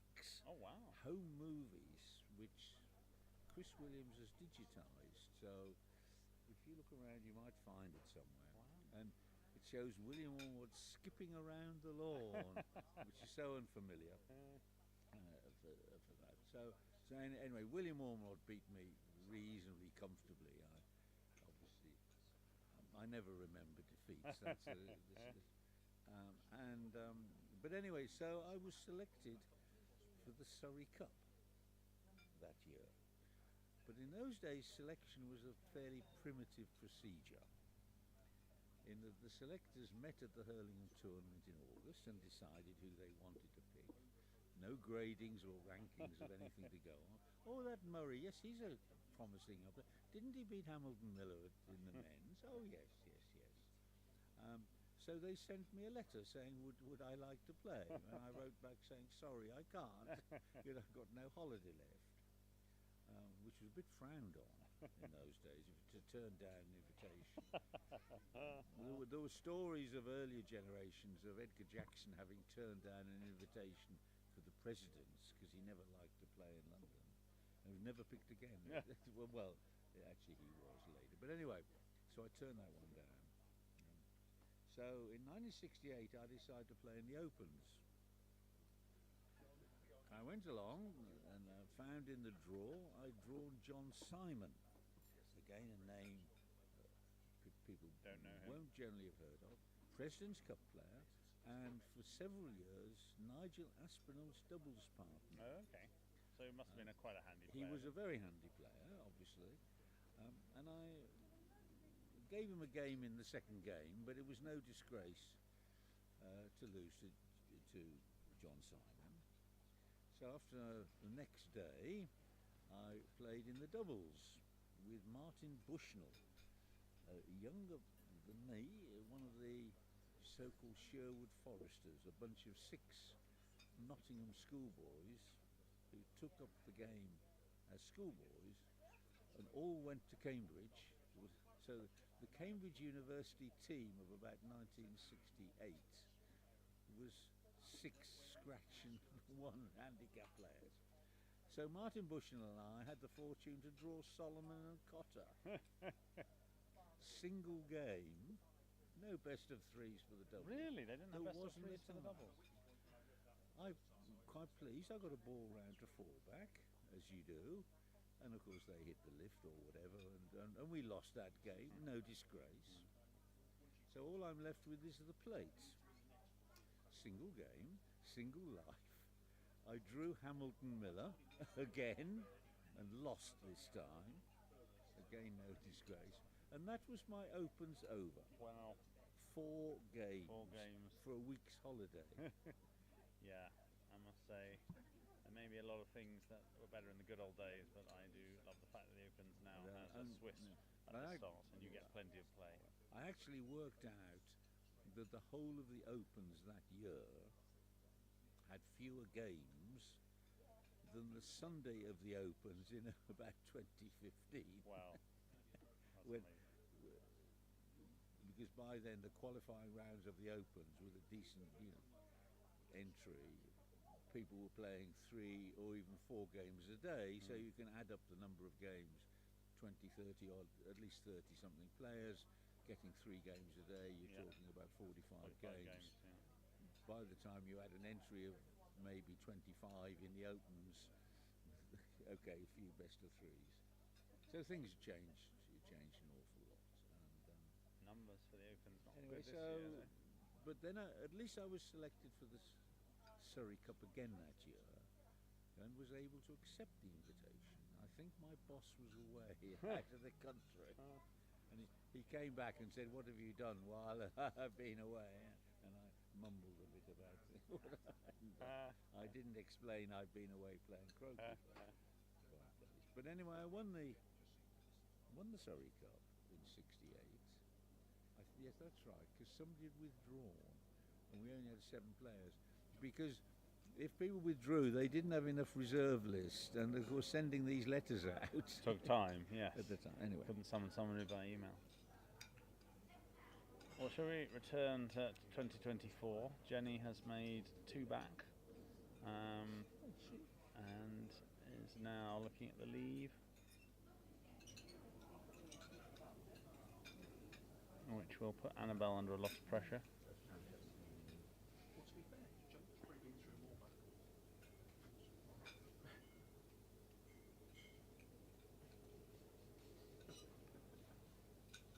In terms of other games, just a reminder, Samir Patel leads James Deef by 2 games to 1. The men's championship to be played to a conclusion after lunch. And in the Dupre, the consolation knockout, named for a Colonel Dupre, who I have no idea who he is, but I'm going to ask Martin about that very shortly. Louise Bradforth has reached the final, and the other finalist will be either Mark Ormerod or Rick Harding. I've seen Rick Harding on the lawn more, but it looks like it's fairly close, so I can tell from the clip positions. So, do you know Colonel Dupre? I can Martin? tell you very little about Colonel Dupre, except his initials were WB. He was a reasonable, decent player in the 20s. Right, even before your time. Even before my time, yes. And but his name is on the boards at Cheltenham, inexhaustible supply of information, going way back to the I think the late 20s. And the trophy, which is the consolation event, the plate effectively, for the men's and women's, is a very nice silver cup. So it's very one worth winning. Jenny looks to me like she is lining up a defensive leave, which you would need a better tactician than me to fully explain. Again, written up in great detail in Beyond Expert Croquet Tactics. But I think that is what she is doing. But in short, it offers a shorter shot to Annabelle, but much more difficult prospects if she hits. The kind of leave that is popular with Chris Clark, so it's hardly surprising that Jenny's picked it up from there. Didn't Fulford or Clark invent The it? idea being that, yes, they may hit a shortish shot, but if they do hit it, there's very little on. But clearly she's. Oh, is she trying to stick black in a hoop? No, she hasn't made 3 back yet. Oh, she hasn't She's made just 3 back. Oh, approaching sorry. 3 back. I think black goes to maximum position on the east boundary, if I remember from earlier. Yeah. And then her ball's red and yellow in corner 4, sort of a foot or 2 apart. There's even a very clever leave which predates Chris Clark, but it's a New Zealand thing, leaving the opponent's balls 3 inches off the boundary, level with the peg on opposite boundaries, and your balls in corners 2 and 4. On the argument that whichever shot they take across the lawn, you get a double. 26-yard shot, your ball in the corner has a double. But the precision to get it 3 inches off the boundary is something that escaped me even at my best. I think it would end up in tragedy.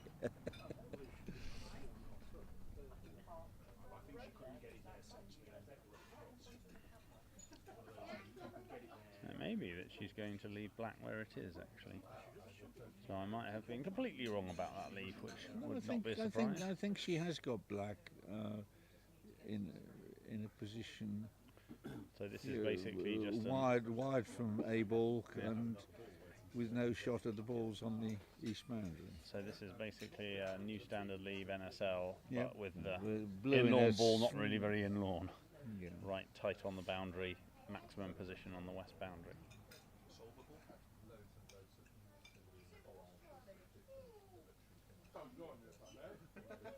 So I imagine Jenny will point the rush at blue. If you'll excuse me, Nick, I'll pop off for a bite of lunch. And, Absolutely, and I indeed I'll may. join you later. I'm going to do the same. You're going to do the same. I might eat and commentate, but not until Annabelle's taken this shot. Okay. See you later, Martin. What are we starting this with?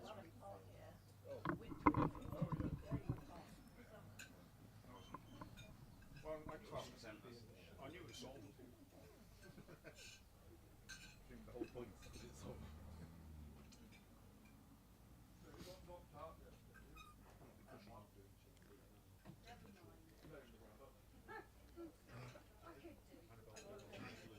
So Jenny finishes her leave.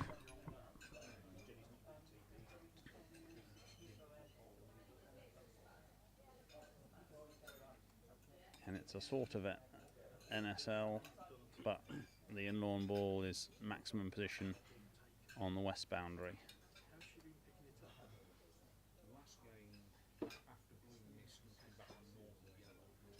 Annabelle taking the shot from where it lies. And misses.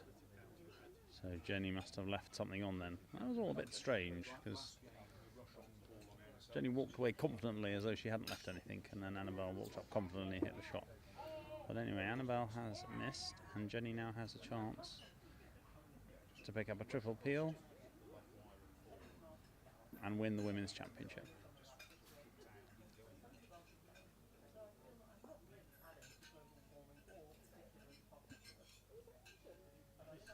Which ball was open, Annabelle? Red was open for that. Oh, why didn't you?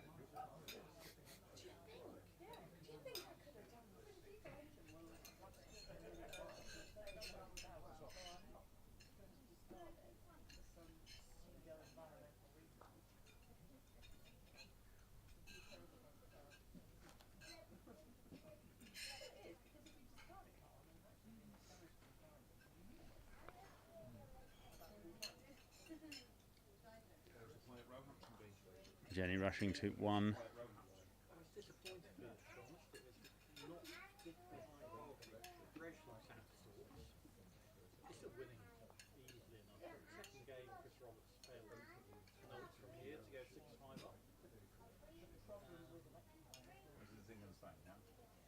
So Jenny rushes to 1. It's not a bad rush at all. It will be harder to get the TP out here because of blue being tight on the boundary. Interesting to see how she approaches it. Approaches very nicely.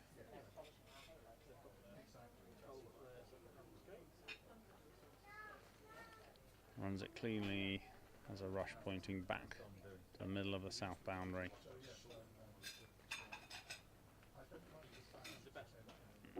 Not sure how she'll play this here.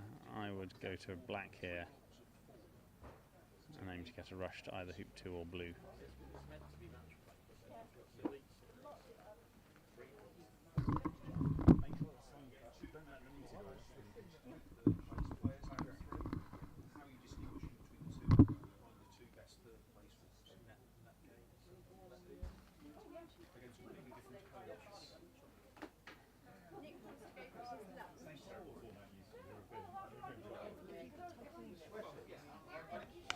And I'm being replaced by Chris Clark, which is a definite upgrade as far as the viewers are concerned.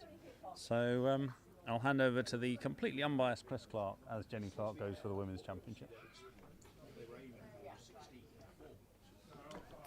Thanks very much, Nick. I've been at Roehampton this morning watching a bit of golf croquet. in preparation for next Friday's 3-day match against Spain, which should be a great test for both sides. So I thought the first thing I should probably mention is why is Jenny making this leave? And the idea behind it is to try and stop Annabelle being able to hit in for an easy break by putting that ball on the west boundary. And it should be another 4 yards further north than blue is now. And Jenny's actually changed her technique a bit over the past 2 to 3 weeks, and she's gripping lower down the mallet, and it's generated a much more stable style with more power. So whereas she used to be uncomfortable rushing from the east boundary to the west boundary, now she's finding that shot is within her capabilities, and a lot of the other ladies struggle with that shot, particularly if it's not a full ball contact and you've got to take, let's say, a 3/4 ball cut from one boundary to the other. So it's designed to try and maximise a bit of defensiveness. Most of the ladies in this tournament are basically very good shots, and innings tends to change by lift shots being hit, and they get an easy chance straight away. So she's trying to stop it being quite as easy as, let's say, making a diagonal spread or something like that, whilst at the same time hopefully keeping length. In this game she's obviously given Annabella fairly open 6 or 7 yarder, which isn't ideal, but that's the principle behind the leave, and she should have been getting that ball, let's say, level with hoop 6 or just south of there after 1 back. But I'm told that she waited till after 2 back to get it this game, which is why it only ended up peg high. So hopefully that's a bit of sort of insight into why Jenny's been doing this. I'm told she's had a go at 1 peel in the last 2 games, but actually hasn't managed to, and she's not going to get a better chance than this. That peelie up by hoop 3 already, waiting to be peeled.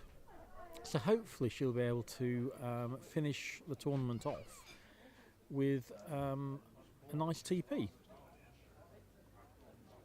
This is a good example. You can see that top 2 or 3 inches of the shaft just sticking out above her hands now, whereas last season she was right at the top of the grip in what you'd call a very standard position.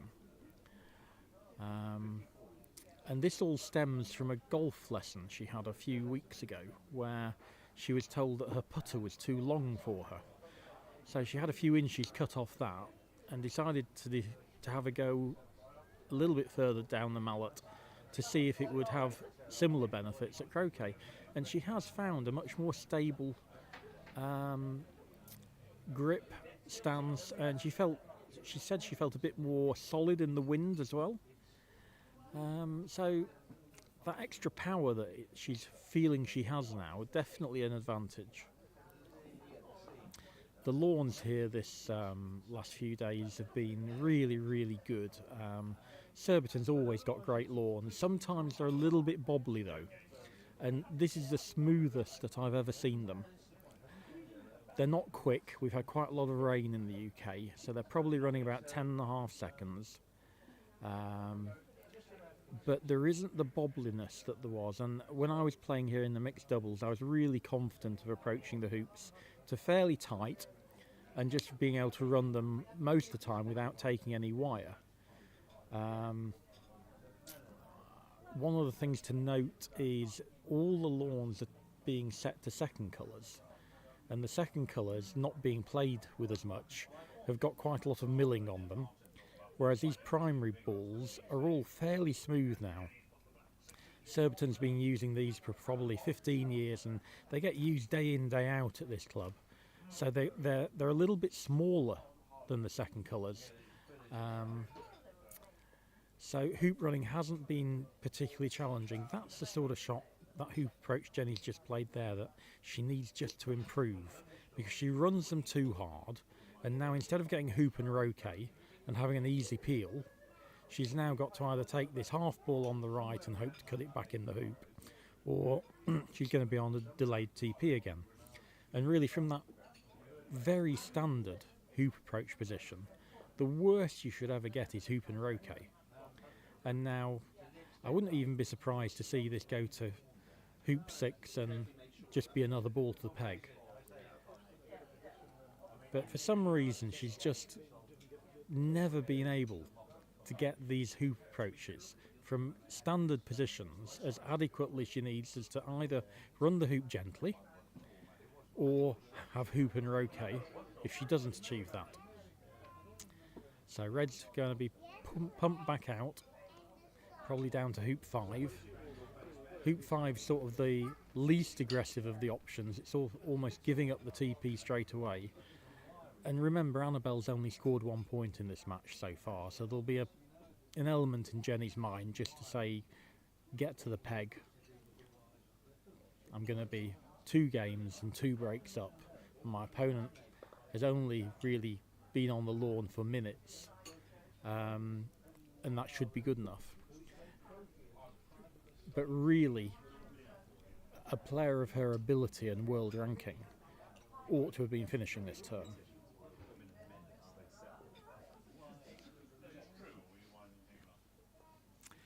Men's finals been 3 very high quality games so far. 2-1 to Samir at lunch. I think it's been 7th turn, 5th turn and 6th turn.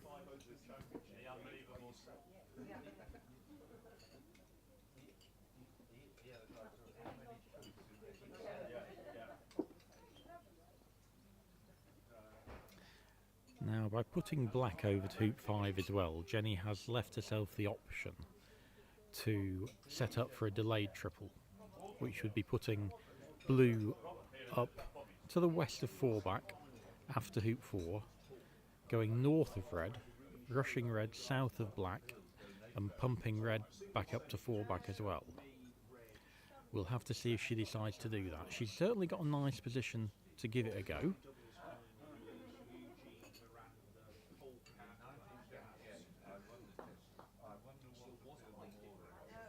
That's rushed it further than I would anticipate if she's putting it to 4 back.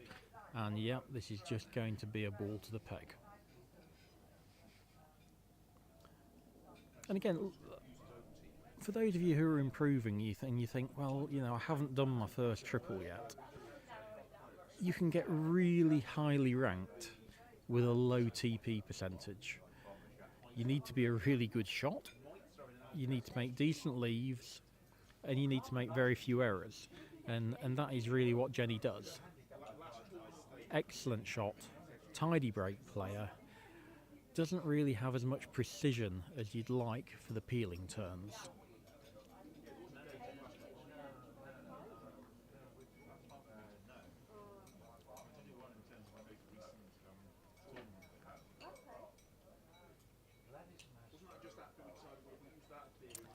So again, it looks like no peels. The leave will probably be something a little bit different this time. It'll probably be a very flat diagonal spread, so almost a horizontal spread, with the ball on the west boundary being several yards in lawn, just so she's got enough room to get a ball to penultimate whilst obtaining a rush to 4 back. Certainly she's playing a lot faster than she would normally do, tending to indicate the vast amount of time she's had on the lawn and how comfortable she is at the moment. It's not a very good black, and again I'd send red over to 1 back now as a second pioneer and have black as my 2 back pioneer.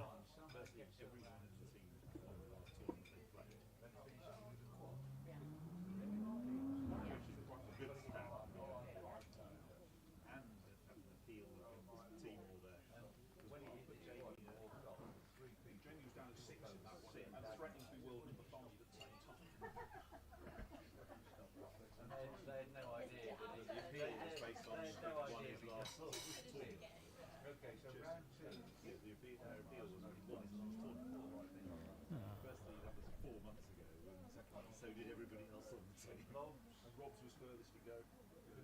Rob at 6. Yeah, Rob's was So just taking off to black And black will be sent down as a 2-back pioneer just to tidy the break up again. Just make sure you don't have 1 back in the way of sending it to 2-back.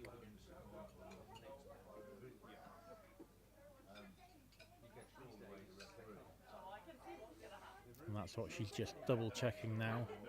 Which side of black does she want to hit? It'll be half ball on the right by the look of it.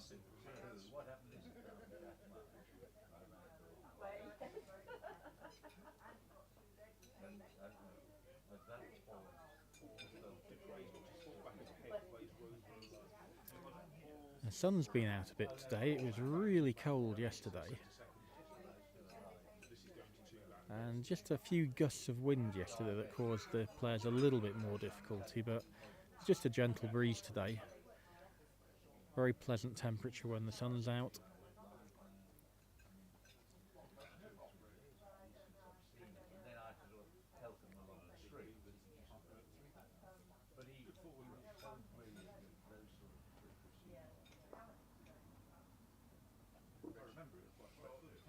And she's got the rush to 1 back.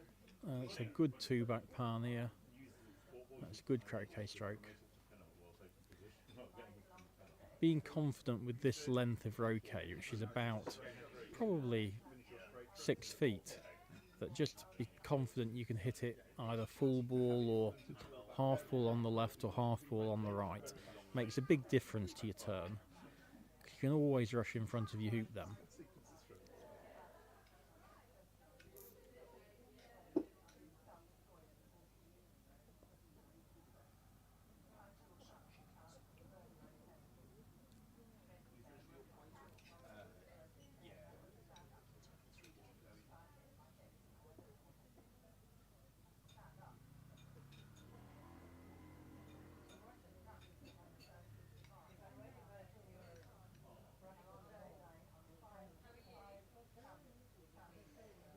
So no thought of sending this peelie over the 4-back.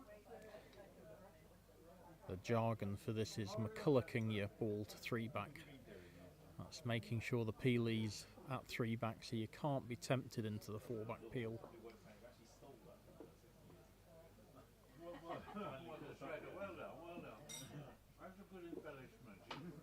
Good length on the shot. Always try and get red a little bit west rather than the east position she's found there. It's easier to go to after 2-back.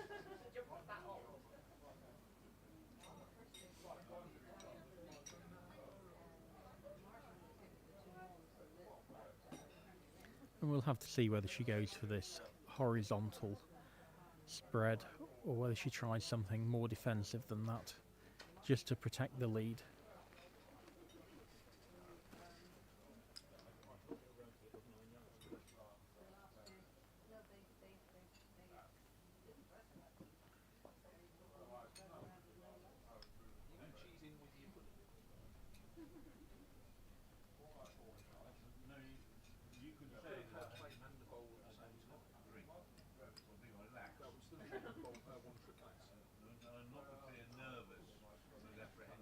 Been quite a damp spring here in the UK, so I haven't found any clubs with quick lawns yet. Nottingham last weekend had the women's GC, and again the lawns were in really nice condition, just running about 10 seconds. But probably going to be late July, August before we get any pace in the lawns this year. The water table's still quite high. And she's rushed that up the lawn, so she's coming into blue on a nice rush line now. Ideally, she'd want to rush it past red and croquet it back.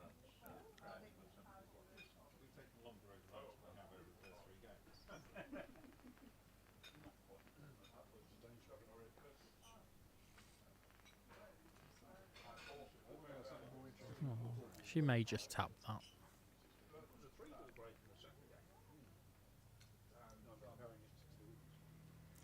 One of the things she needs to be thinking about here is making sure she doesn't make Rover off red.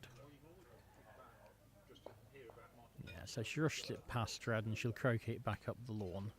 And the reason we don't like making rover off partner ball is when you're making a leave, it should normally be your partner ball you hit last of the 3 balls, and then you get better control over exactly where you're leaving them. So a good way to ensure that red isn't at rover is to send it as your penult pioneer. Jenny just cleaning the ball.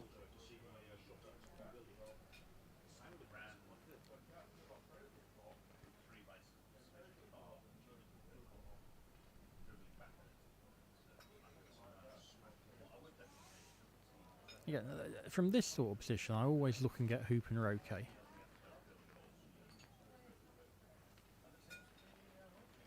And, you know, if she could get to this position more from her peeling turns, and then hopefully get that red behind the hoop and just run into it, I think it would make a higher TP completion percentage. Because she does have this tendency to run her hoops more firmly than, let's say, I would.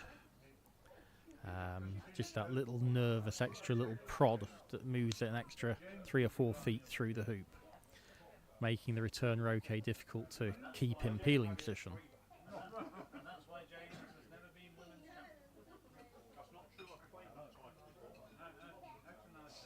So red being aimed to be sent to penult. Really important to get a rush on blue. You don't want to have to take off from blue to black. All these shots are designed to move the back ball as short a distance as you can.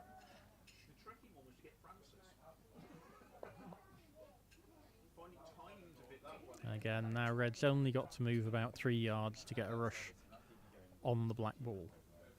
Sorry, yellow's only got to move a few yards.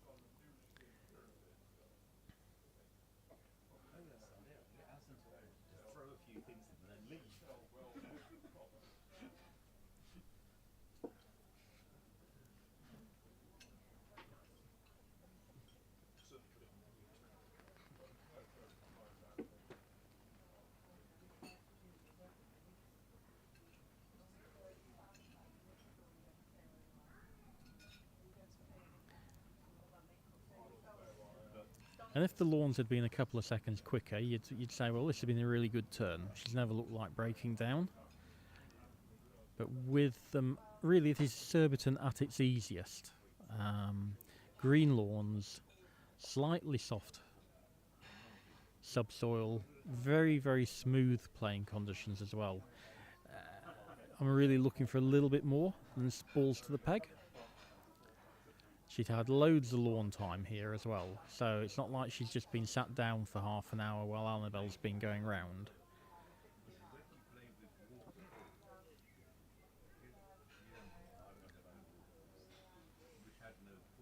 So, sends black out as a pioneer at rover. That's a little bit short. I expect her to be moving blue towards the peg now, so she's again rushed it back past the red. She can croquet it either to the peg as her early ball for the spread, or if she thinks black's simply not good enough, she could just send blue down there as well and have 2 pioneers. So that's an early peg ball, she's decided, but it's the wrong side of the peg, so it's not much of a It's not a great ball there. I'd much rather have it to the east of the peg. That's where it's going to be left eventually, and it's also a better side to go to black from. So now she'll hit red. And the fact she's thinking about this indicates that she's probably not going to make the flat horizontal spread that I've suggested, and she's going to try and get balls on boundaries again and protect this lead, make it difficult for Annabelle. So let's just see what she does. Yeah, that's not the position you would put red if you're making a horizontal spread. Red would be much closer to the peg, and it looks like either blue or black's going to end up in the middle of the east boundary. The other one will be somewhere on the west boundary. between peg high and corner 2. So by sending this over here, it looks like after over she's going to rush the black over to the western side of the lawn and then take off and get a rush on blue to the peg high on the east boundary. Very defensive, but perfectly reasonable. 2 games and 2 breaks up in the final. If you want to make it difficult for your opponent, you want to say, look, even if you hit your shot, you've still got work to do to dig the breaks out, and Annabelle hasn't had the last 3 hours on the lawn. So she might have to cut this quite high now, or she may just croquet it deep. That's nowhere. That's just in the middle of nowhere. I hate this. So she's likely to croquet this back to the east boundary now, middle of the east boundary, get it as deep as she can, getting a rush on blue to the middle of the west boundary. But the likelihood of getting black within 2 yards of the boundary is much less likely from that position. She couldn't risk sending it off the lawn, and she's left it 6 yards short. And nothing wrong with leaving it 2 yards short, but 6 yards short it really is in the middle of the lawn. And if she leaves blue there, there'll be a high probability that Annabelle may decide to take black at blue from corner 1 as her most defensive shot. So Jenny will be laying up tight in corner 4. Just got to make sure you don't take off into the peg here. So I would have liked blue to be 6 yards further north, and I would have liked black to be 5 yards further east. And she hasn't even got a rush to corner 4 now. So it's all very scrappy, with no excuse either, because she's had a 4-ball break for 12 hoops, and it needs to be more precise than this. She's made the 12 hoops, which is it's the bottom line. You have to take your break to the peg, but this isn't really good enough from a length or a defensiveness perspective. So calling for an umpire here just to see when the balls go off. Annabelle very kindly helping, and Jenny will watch where yellow goes off, and Annabelle will put the red on, and she'll probably have them 2 to 3 yards apart here. Ideally they should be about a foot apart, but that would risk leaving black a double. So she's gone 3.5 yards apart there, no double. Lots of short shots on offer. So 12 hoops, average leave.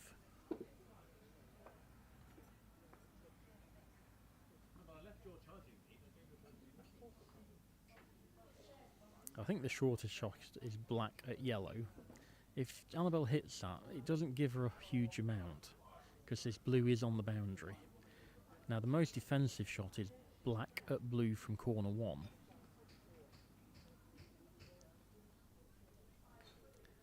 And I'll be very surprised if Annabelle were to miss this, that Jenny would finish. I think Jenny will make a leave. She may play red at yellow firmly, and 1 in 10 it might end up within 4 yards to 4 back, and then she might try and finish, but otherwise it'll be probably just leaving black just out of corner 2, moving blue down towards corner 1 and laying a rush to 4 back. Anyway, let's see if Annabelle can make her okay. Surprisingly, she's not taking this from the corner. She's taking this from at least a yard out of the corner. I don't want to be joining up with blue.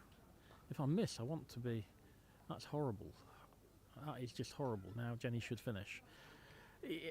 We all miss shots by away every now and then, but I think if she'd have missed by 2 feet on the left from corner 1, she might have ended up with a 10-yard wide join. But shooting at the angle means she's gone off next to partner. And fundamentally, every time you take croquet from partner and the opponent's joined up, you should do whatever you want to do.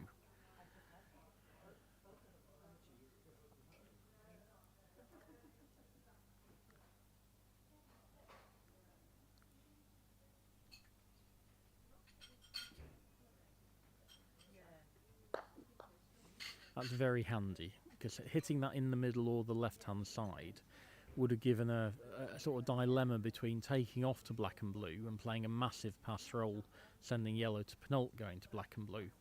Whereas now she can just take off, and yellow's absolutely fine as a Penult pioneer. The only thing you need to be careful about is hoop 6, and that's why she's walking up to 4 back. She's saying, right, which ball, black or blue, has less of hoop 6 in the way of rushing to 4 back. So now she knows that. To me, it looks like blue rushes to 4 back a little bit more easily. So she may take off north of black and just try and hit it a little bit close to blue.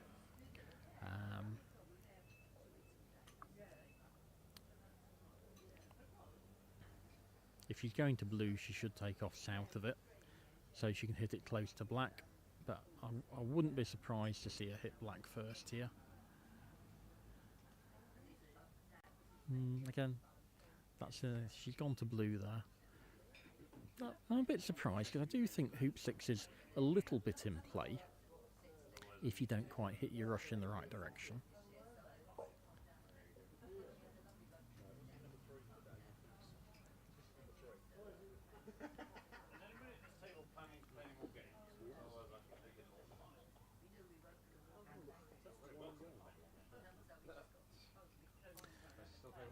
Now, whether you play a takeoff behind black or a stop shot moving blue into the lawn is personal preference. I tend to prefer the stop shot because I feel I've got better control over the red, because I'm hitting it harder. So percentage errors are sort of less relevant. Obviously it's nice to just get blue in case things go wrong. That looks like a good shot.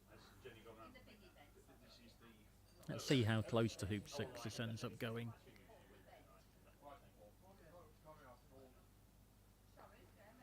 Good contact. It's gone north of hoop 6. So that explains why she went to black rather than blue. I definitely thought that was going to be rushing south of the hoop. She's obviously finished a couple of yards north. It's a very good length rush. Backward takeoff's never very easy.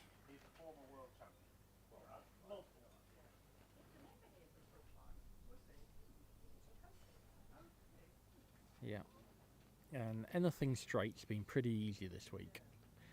The hoops have been non-trivial. When you've got a sort of 40-35 degree hoop, you've really had to focus on it. But whenever you're straight, there's a fair gap between the ball and the hoop, particularly with primaries.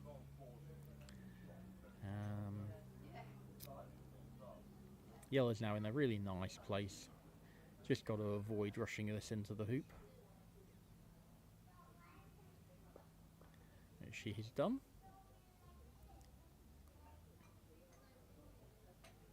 And again, it's just the extra benefit of having blue a bit in the lawn here. If she plays this croquet stroke and finishes a yard short of where she's looking to be there, she'll still end up with a rush to blue.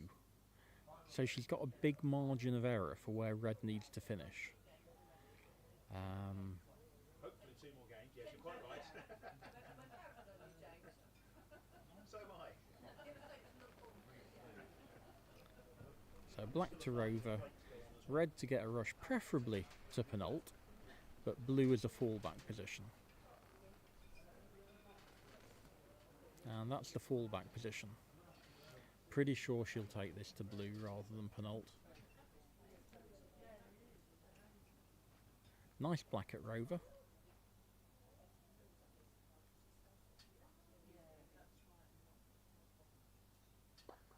Good rush. Oh, misses. Just clips the blue. Hitting that in the middle would have been nasty. But now I think she'll stop yellow out towards the peg. She's got a lovely rush line to get a rush on blue to penultimate. And all she needs is that one good rush to Penult. and it'll be a very comprehensive win. Annabelle had a great win yesterday against Gabrielle.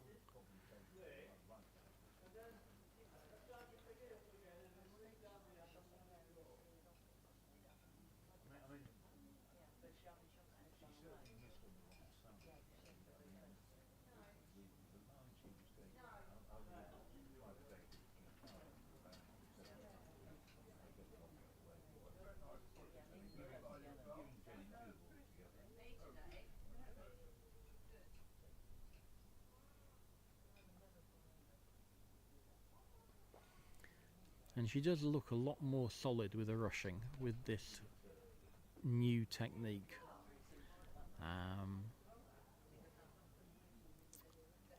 She'd normally have sort of one bevel edge every game or two with a previous technique, and I really haven't seen her bevel many shots at all with this, 2 or 3 inches down the mallet, and she's definitely got more power. Now, she could have approached that closer. She's pumped blue a long way down to allow herself to run it by 4 to 8 yards. Now, just avoid the cross peg, and she's pretty much home and hose now.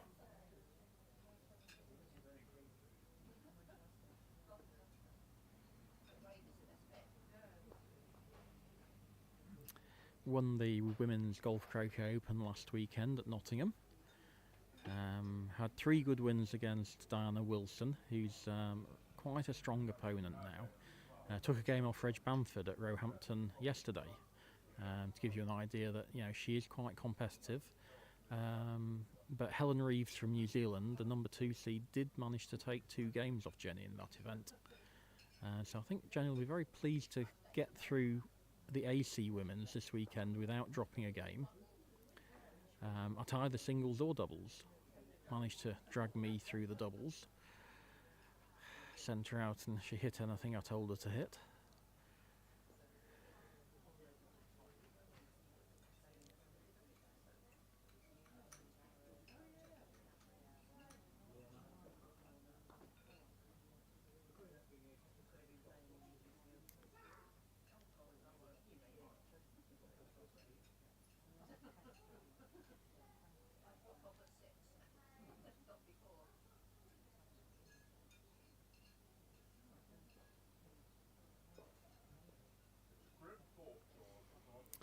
And it's this sort of very solid performance that she put together at the McRobertson Shield.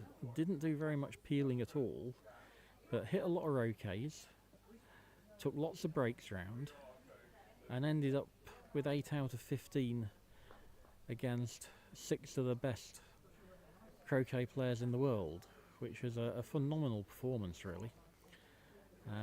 So yeah, Jenny's going to add another title to her resume, defending this from last year. I think that's plus 25, plus 26, plus 26.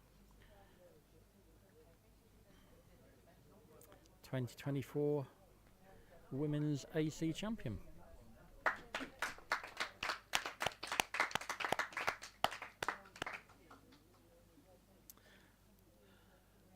And James and Samir are very close to finishing their lunch, so we'll have game 4 of that very high quality final for you shortly.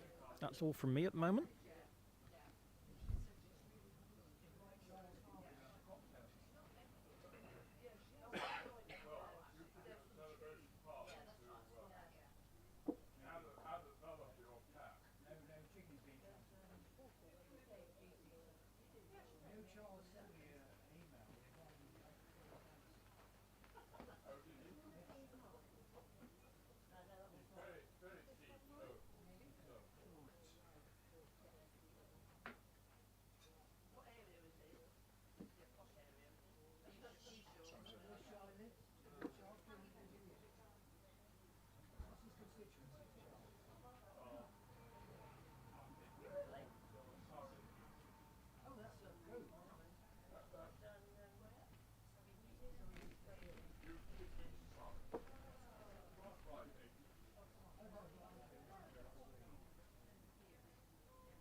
Well done, you.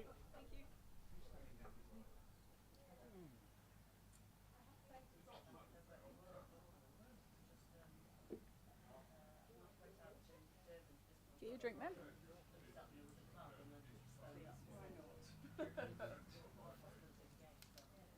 Well done. Thank you. You know what's strange about sleep? It's really nice. The more you have, the tighter you are. Spells heals the other way around.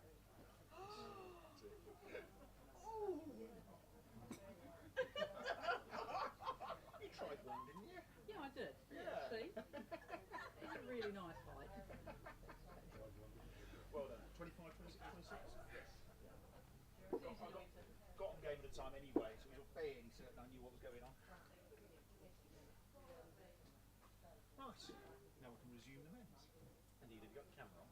Yeah, oh, yeah, it's one of those fully rotational. I was just happy to just leave it where it is. Yeah, it got moved so the pillar wasn't in the way to do that one.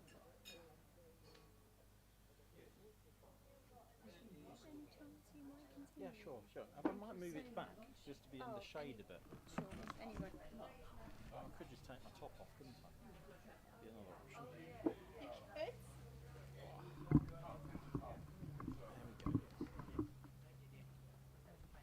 Is he standing down? Chris, you've got the cable of No, he's standing down, chair. is he?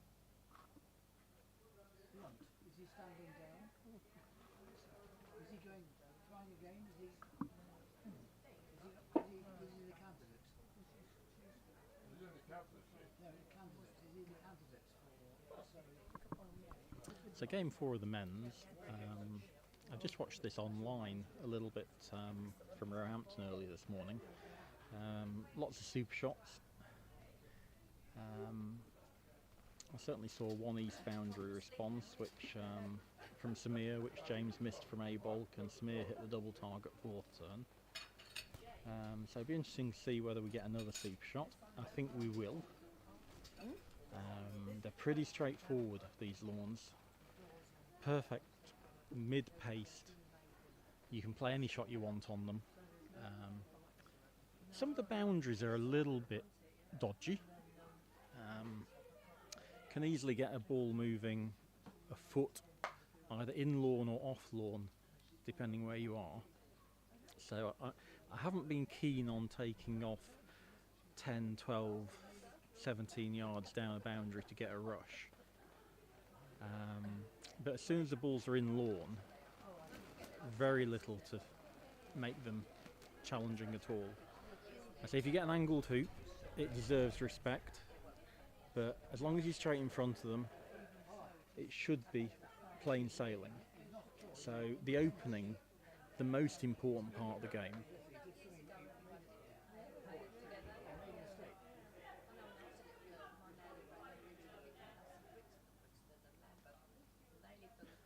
Standard of hospitality, catering up to its normal standard at Surbiton. Lots of people having extended lunch breaks, enjoying the food.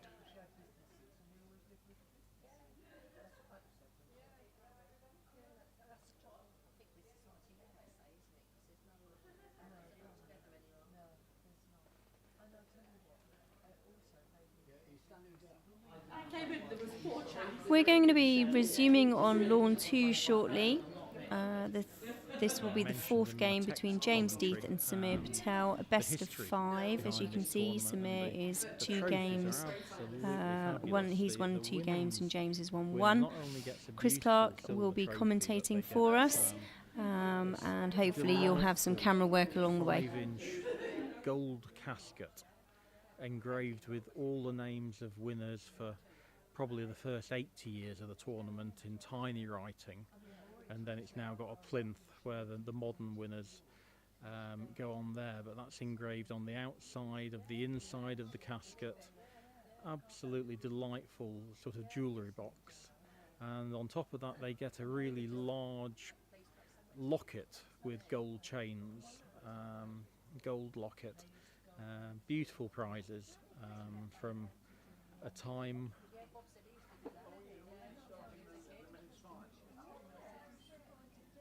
when things like that probably were still quite expensive. I'm joined by the excellent Martin Murray. Now, Martin, I believe you have some sort of anniversary. Is this the 50th men's you've attended? Or No, it is 50 years since I won the men's. Very good, very good. Very good. And I didn't actually enter the men's, which was a reflection of 50 years have taken their toll on me. So one of the good things about this tournament is you can enter the mixed doubles and have good fun with whoever you're playing with, and then when you finish the mixed doubles, the entry for the mixed doubles allows you to play in the consolation event. Absolutely. And I even got a win in the consolation event by beating my doubles partner, which is a very unfriendly thing to do. She was rather upset that I played so badly in the doubles, and then found a little bit in sufficient form to beat her in the Dupré. But one of the questions we had online a couple of days ago is the Dupré named after Colonel Dupré? And I said yes, it is. Yes. Nick asked me earlier about that.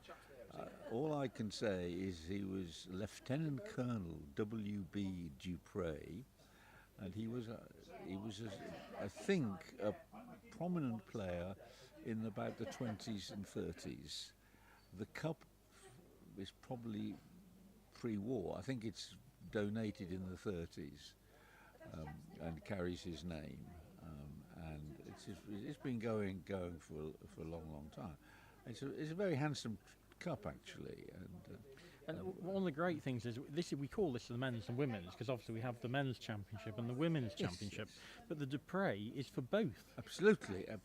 Just and of course, dating back to the time when women were just as good as the men. In fact, the possibly apocryphal story is that the men's championship was instituted by men who were fed up with Lily Gower winning the Open Championship. That's interesting, because I thought it was D.D. Steele, but you're probably right, it was Lily Gower. Because it's way before D.D. Steele. Right. D.D. Steele was prominent again, like Dupré, in the 20s and 30s. Okay. And the men's championship goes back to 1908 or something. Yeah. Which was more the golden age of croquet, and the 20s and 30s I think was fairly moribund. So go back to the final. Samir's gone first and surprisingly hasn't laid a super shot, and possibly even more surprisingly he's left blue on the lawn. Yes. It doesn't look like it's more than a couple of feet on the lawn. No, but it is off. It's been enough to get James to go to corner 2. So no duffer Tice. Yeah, it's called the anti-duffer. Whenever I do that, people lay a duffer. Perhaps they don't respect my shooting. So we'll only get to find out exactly how far it is off if Samir misses. Yes. If he hits, we'll never know. No idea. For us, he could almost be wired by hoop 4, but he's not.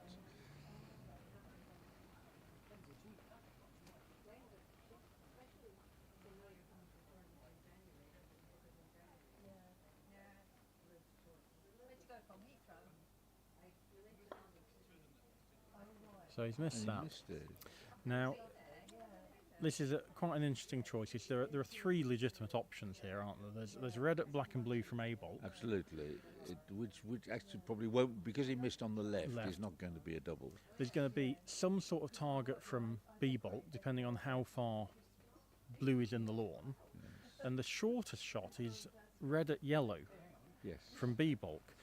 But that hills about 3/4 of a ball at mid-pace left to right. Does it? So I don't like taking that shot on this lawn. Equally, this boundary that James is shooting down now hills in lawn. So if he shoots it, I don't know what kind of double that is actually. It looks like there's a couple of balls between them, no more. So he could shoot at black at mid-pace, and it could hill all the way onto blue. But I think James is going to smack this one. He generally shoots really quite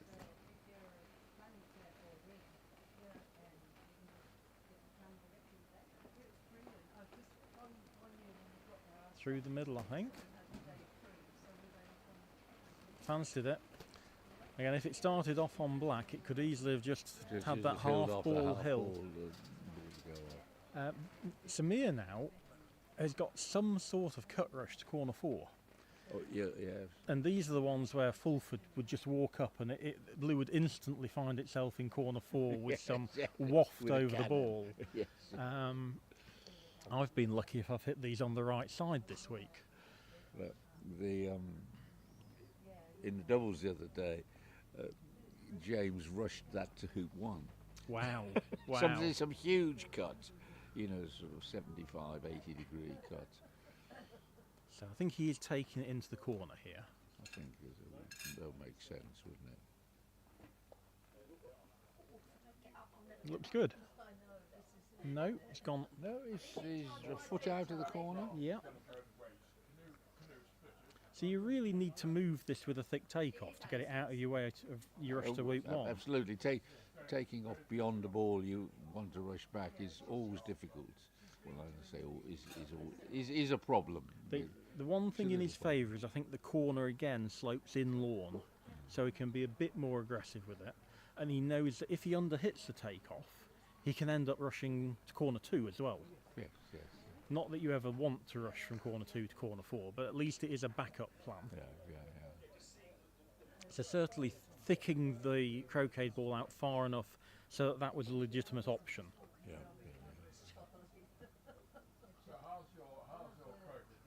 Oh yeah, he's moved Blue a good, Good. 5 feet there.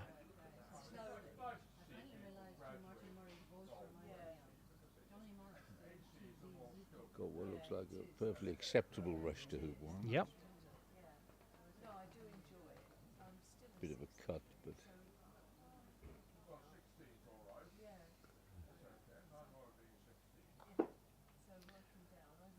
Bit far. not too hard. Yeah. Again, the positive here is that this is uphill, this approach from this side. Much rather be approaching from west of hoop 1 than east. And I think he'll try and get a rush back to Blue rather than hoop 2, corner 2 area. Did we save any lunch for these chaps? We've got gravy and potatoes. Yeah. Can you get me gravy and potatoes? It's posh gravy. Oh, yeah. Blue is on the yard line. No, I called. Did you? What did you just feel you don't want to go? I decided, well, Annabelle, Dwayne says commiserations. And it's these types of position that highlight the quality of the player. How many times would Bamford or Fulford not just make hoop 1 but have a useful rush somewhere? Well, that's right. That's a bit short. And Told you it's short, uphill. it's short. That's back to partner, isn't it? No, It's no chance. So again, these so important knowing the hills at whatever club you're playing at. I know I haven't played competitive singles for 10 years, but I still know that is uphill. So it just goes back to the corner, and red will play almost certainly at black. I think so, yeah. Won't be too worried about giving the cannon away. It's not the easiest cannon to play, the corner 4 hoop 1 cannon. No, it was regarded. Was it the 2 shilling or the half crown cannon in the old days? The coaching guide was you separated the balls by either a 2 shilling piece or a half crown for different cannons. I forget which they were in the old days. I think it's And since they important haven't been- for younger viewers to say that they were coins of the British realm. This is I learned how to do corner cannons, or didn't learn how to do corner cannons, in the 1960s before the currency reform.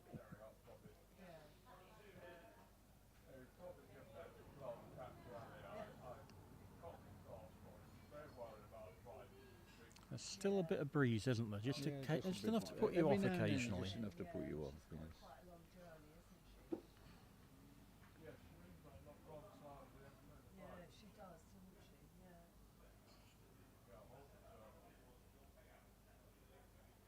Well, we've had one player pull out at the moment because of all the trouble on the A3 and the M25. He's just pulled out and said he'll come back when it's Yeah.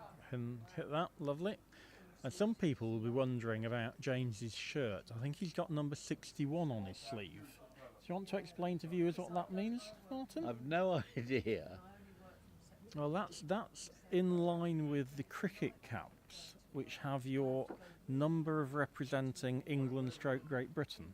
So in the McRobertson Shield, James is the 61st player to represent England or Great Britain. Right. In order. I know that Wales have done that for some time, and I recognise it on the Wales shirts. It's quite modern. It's only done it for the last few years. It is fairly modern, and I didn't recognise it as this whole England GB nonsense. Of course, upsets me as a Scotsman, as a true Scot. That's a good rush. Who played for? Oh, it's in the corner. Played for Great Britain three times, and was then robbed of any chance of doing it again because I was suddenly deemed Scottish and not eligible to play for England, and I'm there. I'm unable to represent my country because Great Britain doesn't have a croquet side any more than it has a football side. But that's topic 372 of boring conversations that I'm sure Chris doesn't want to hear at this juncture. Well, interesting. This rush shows that he's actually got yellow in the right place and it's not in the corner. So one of the things James has got is a phenomenally good stop shot. And you may not think he's done much with blue there, but most players would only have got blue half that far. Yes. So just that extra couple of feet might help him later on in the turn. That's horrible. He avoided the cleverness of promoting blue a little further when red came off a slight cut rush, but that's being fancy. But when you're in this position and you've got balls just off boundaries, you want to be approaching from south of the hoop. Yes. And then you can attack and get a rush wherever you want. Absolutely. Whereas taking off from behind, you're lucky.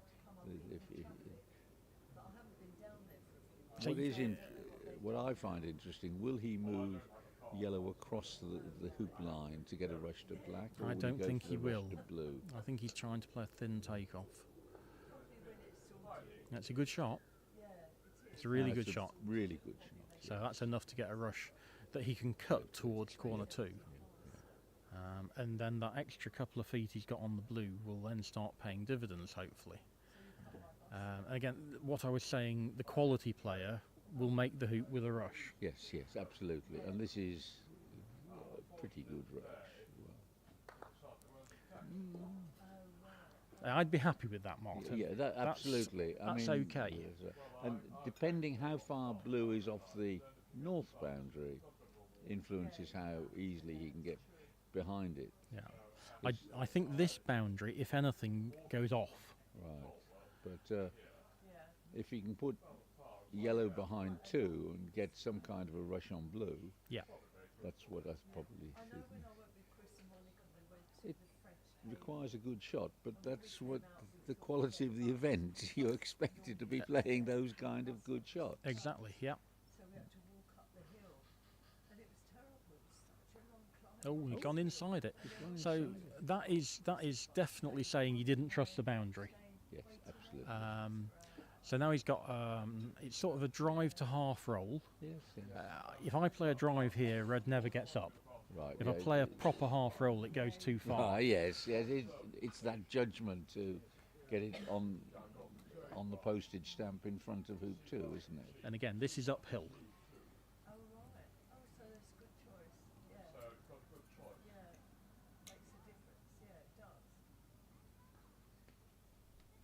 Keep going. Right, it's got up the hill. It's really difficult to get that hit hard enough to get up that hill. He's done the right thing by sending blue deep, which means the blue at red and yellow is now longer, and we're more likely to see blue shoot down at black. But he'll be disappointed with that. Having done that wonderful takeoff to hoop one, he would have expected to go round.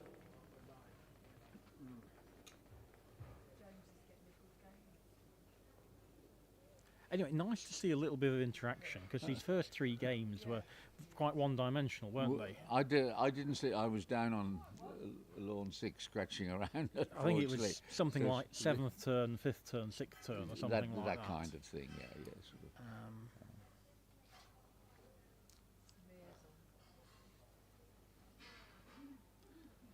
Yeah, natural shot is blue at black, which still gives red a little bit of work to do, doesn't it? And if black's sufficiently far that blue misses into the corner, it's actually more than a bit of work. You have to play some good shots then.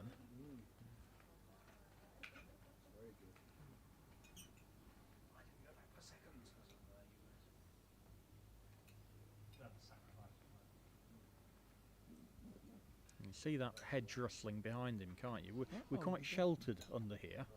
When you're out in the middle of the lawns, there's definitely some wind today.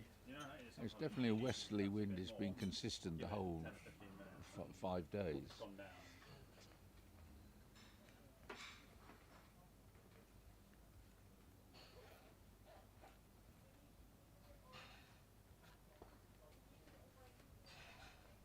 Yeah, I didn't like it when it came off his mallet, did he? And it didn't sound perfect No. either. It sounded No. just that sort of off-centre.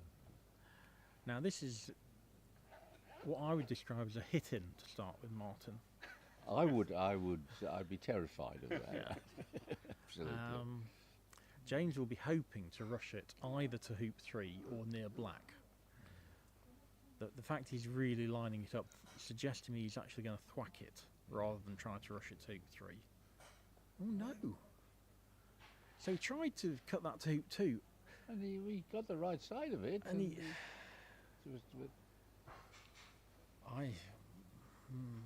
I don't like doing this. This is just a little bit more difficult than I'd like with the opponent so close together.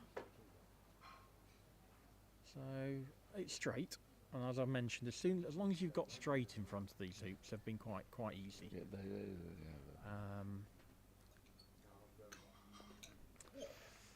there we go.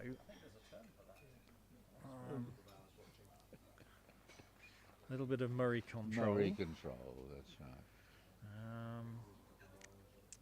So now he's going to have to hit yellow and almost certainly take off all the way to corner 4. Yes. Which it terrifies me. I can get within 3 yards, but I can't hit the 3 yard. The bit I don't like about this is when you end up with a shorter Roko on black than you've got on blue. Then that causes me problems.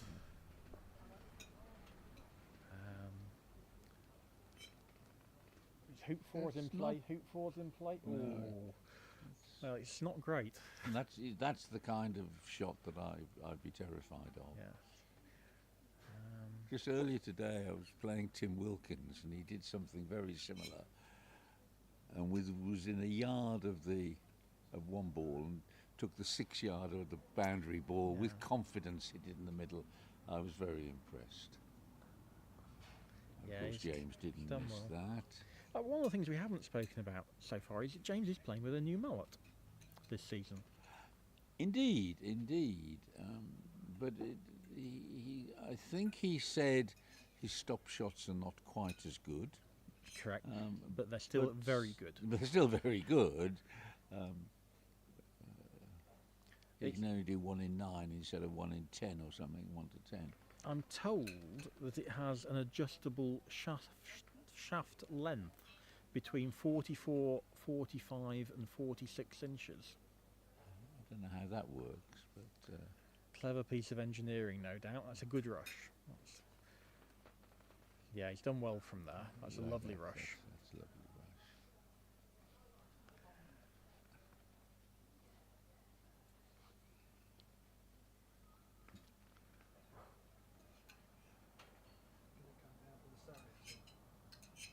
Yeah, we'll get a rush back to yellow here and just dig the balls out.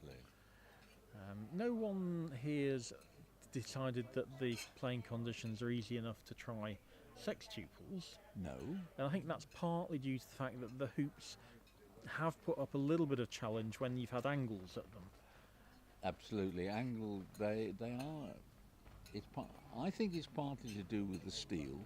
Yes, it's a high quality steel. This. Yeah, and people are saying that steel is that bit harder than white painted cast iron, which the old ones were, and therefore an angled hoop is that bit more difficult. Well, even the other hoops made with steel, like Aldridge and Ultras, This is a slightly higher quality steel, which has a little bit more of a bouncy characteristic. Right. So that's all 4 balls going to be in this break quite quickly. He'll have to play a shot he's not particularly good at here, which is a sort of full to pass roll. It's slightly past roll, yeah.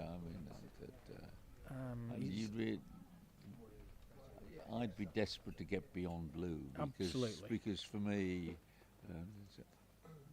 you don't mind yellow being 2 yards north of hoop 5 as long as you get a rush. I don't care where pioneers are. What I need is a rush to my hoop. Exactly. So yellows have gone travelling. That would have gone that was 6 yards past. It's a very good shot. He's deliberately aimed it at the hoop. Well, but which is what I do. But red is short. And it's the countering to his fantastic stop shot. Is that he really doesn't have a pass roll in his bag. No.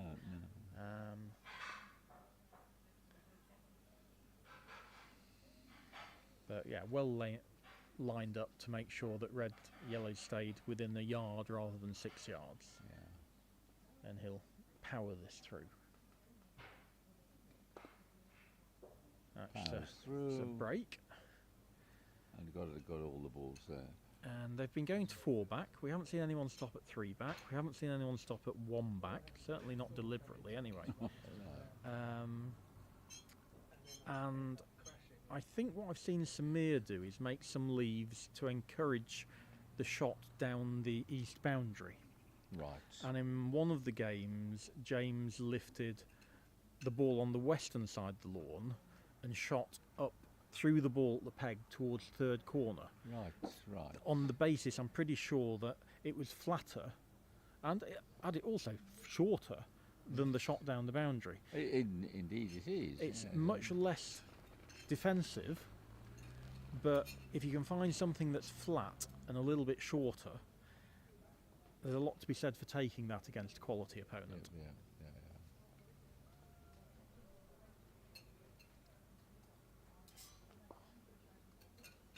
So again, as usual, partner ends up at 2 back to make the leave easier.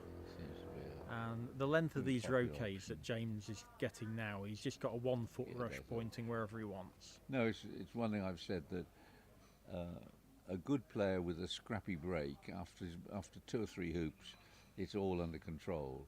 A poor player with a break under control after 2 or 3 hoops, it's out of control. Exactly. And it's a question of which side of that barrier are you? Yeah. Are you an improver or a worsener of the break for beginners? And it's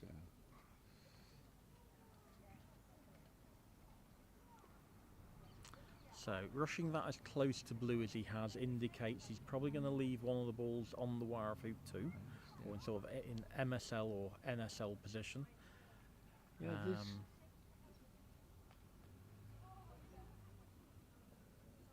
this leave seems to be taking over from the diagonal spread at the peg somewhat.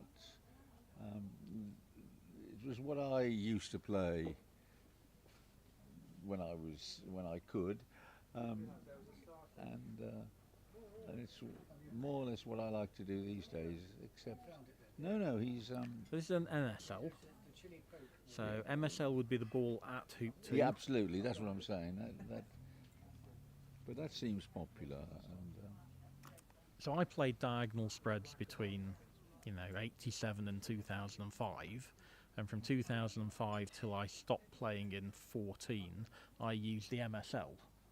Right. I just loved the fact that I could rush to hoop 1 off partner. Yes. If I made an error, I was more likely to get away with it. Yeah. And if I didn't make an error, partner was immediately going to fall back for the peel. Yeah. I mean, certainly making hoop 1 off partner is ideal. That's why I used to do the NSL thing, because what I loved was the rush across from hoop 4. And then I found people kept lifting the ball at hoop 4. Always upset me. So I've started putting balls on the back of hoop 1. Slightly risky, but when it works beautifully. Yeah, I've tried to make a couple of hoop leaves during the mixed doubles, and there is still some hills and rolls around them, so you've got to have mega tight control. Absolutely. And, It's no good just trying to drift the ball in from 18 inches away. 18 inches far too far. Yes, it is. 6 inches is about as far as I want to.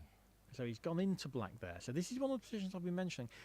This isn't 100% guaranteed to finish where he wants it. Well, no. I mean, does he play? He probably plays it at the wire. That's and completely shorts. open from A-bulk.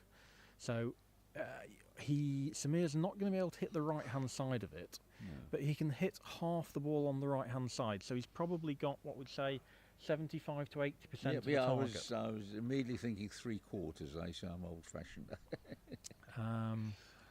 So he's got questions now. If he lays up, he's going to have to lay up almost peg high to be wiring black at him. If even, I can't tell. Even peg high may be open. So and there's always the lift shot, isn't there? There is. So one option is to croquet yellow peg high on the boundary and go red into corner 2.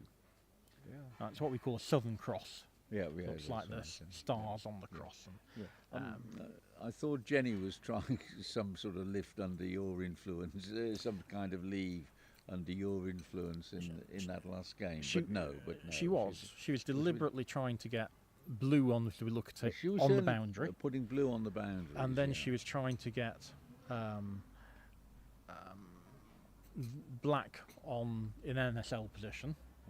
Or halfway up the east boundary. It looks like he's going down. There may be a spot that's wired from black there. This might just be splitting him 2 balls off the lawn. No, that's going off there, and now he might go off peg high himself. Leaving a short lift shot, which. It's a short lift shot at the backward ball. True.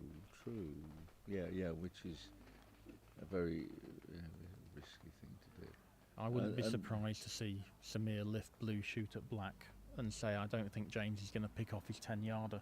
Yeah. No, I think he's putting red to guard that shot. But you've got to be worried, surely, about yellow at black if you miss blue at red, because that's game winning.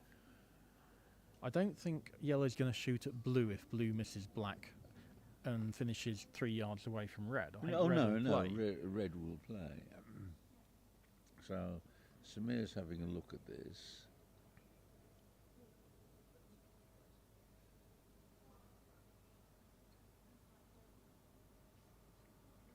It's disappointing. Very, yes. Certainly in 2010, 2014, 2017, I thought the GB players' leaves were getting worse. Oh, right. I wouldn't say that's necessarily true of James. James is normally pretty good at making a leave. But from where he was at 3-back, it was a bit careless, I felt, to get to that position. Yes. And this is it's just a whole range of possible alternatives. So is black yes, open definitely open. Right, so just got a bit of psychological hoop in his mind on the side. Blue can hit red. Blue can hit black from A-bulk. interesting. This is probably the shortest shot because this is a full ball at the same distance. Yes. And it gives away the same as it gets for you, doesn't it? It's fairly neutral. And he'd expect to hit this 8 out of 10. Chris, there's a request from Mark about if you're talking about my mallet, to point out it's available from the Croquet England shop. Ah, there we go. James tells us that his mallet is available from the Croquet England shop. And just to clarify that is not if it's left unopened you can go in and steal it. I think they can actually sell them to you. And do they have differing lengths? Lengths, weights, head lengths, yeah. He's missed that. Samir's missed that. So, entirely customisable mallet. And now James will have this interesting pickup. Yes. So I've played this shot incorrectly thinking this was a dodgy boundary and it comes off. Actually, it rolls on. Oh, right. So you can take off literally 1 foot inside the yard line and you're completely safe. Oh, right. Whereas I took off 2 feet inside and rolled into the ball.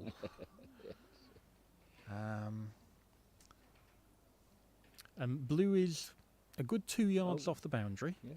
So even if you got a rush to the end of B bulk, it would be handy. I'd be.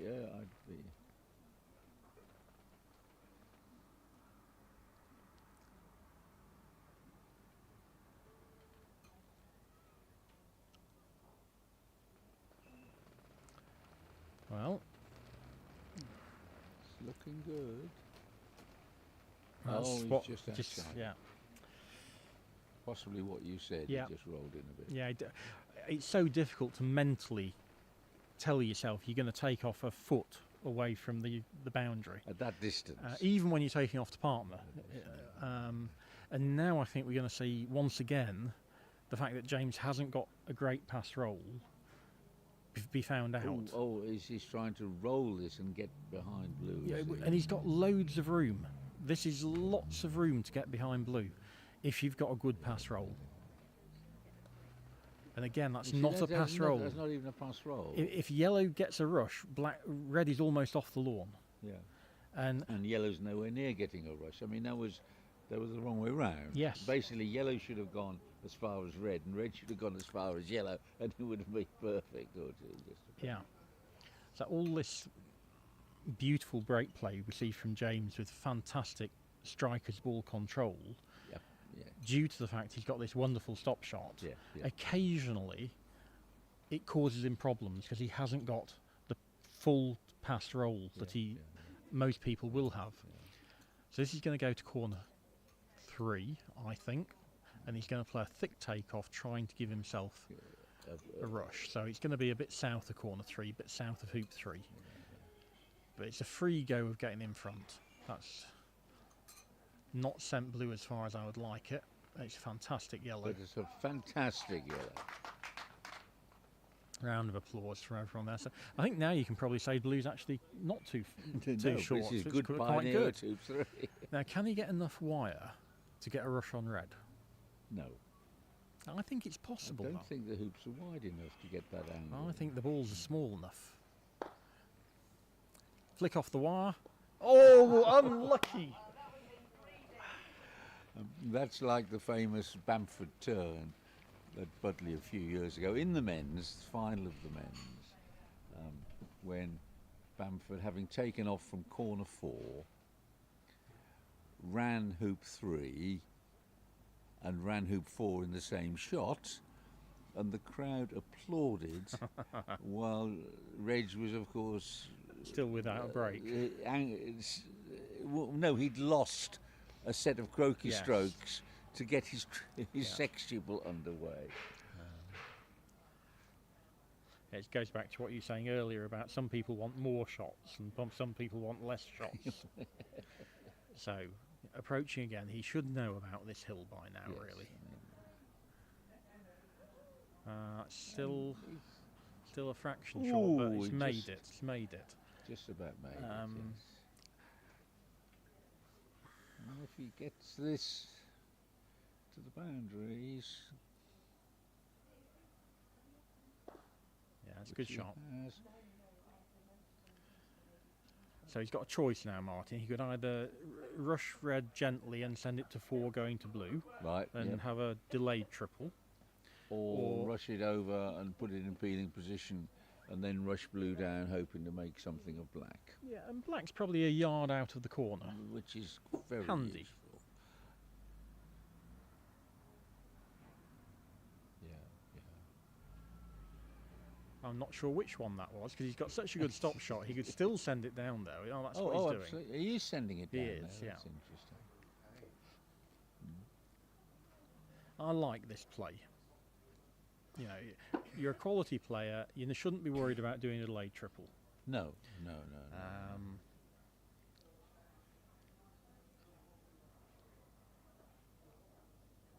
Now, a week or so ago, James did a 3-ball triple against me and just ignored the ball in corner 4.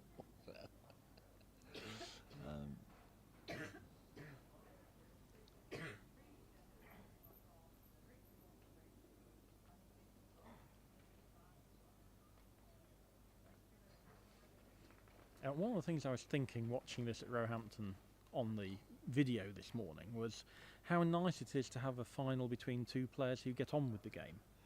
Oh, absolutely. Because there was some comment about sort of slow play recently, that play has slowed up quite a bit. There are too many people who take too much time.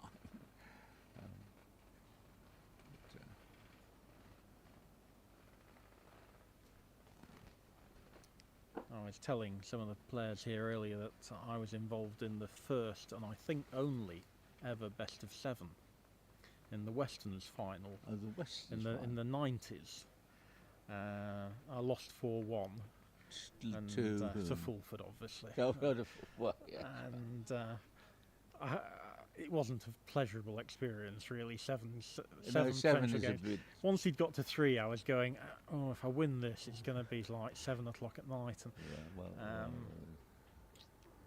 so I think 5's a nice, happy balance, providing you've got two players who get on with the game. Yeah. So he's got a rush now that he can cut up there. He can cut up there and either try a long peel or place it perfectly. That's probably not quite far enough. That's not to quite have a go far at. enough, and I'm not sure it's quite straight either.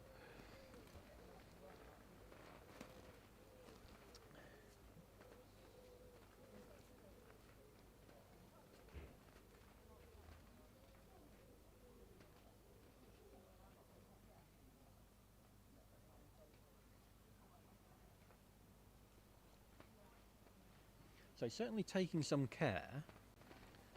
Yeah, that looks like somebody who's trying a peel, doesn't it? Going back to the balls again, because they're 15 or so years old and they've hardly got any milling on them now, Right. you're not going to get a lot of pull with this shot. No, and it's a fairly narrow split anyway. Lovely shot, lovely shot. Into the jaws. Just got it in that far. And with a lovely rush on blue. Yeah, it's a great shot. It's good. Makes so easy. But again, a new set of balls, that shot would have been significantly harder. Yeah. I think he could safely aim it into the middle of the right-hand wire there, knowing it was going to hit the hoop.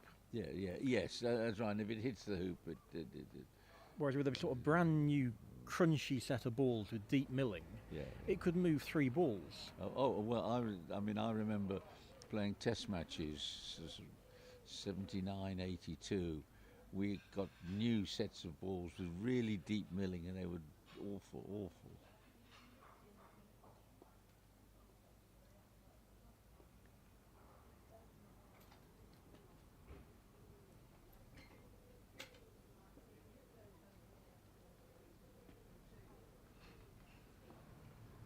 And again, that's one of the key shots James has in his armoury. Yeah, his yes, approach is he- from 2 feet, Yeah, that's what gets 6-inch or less position.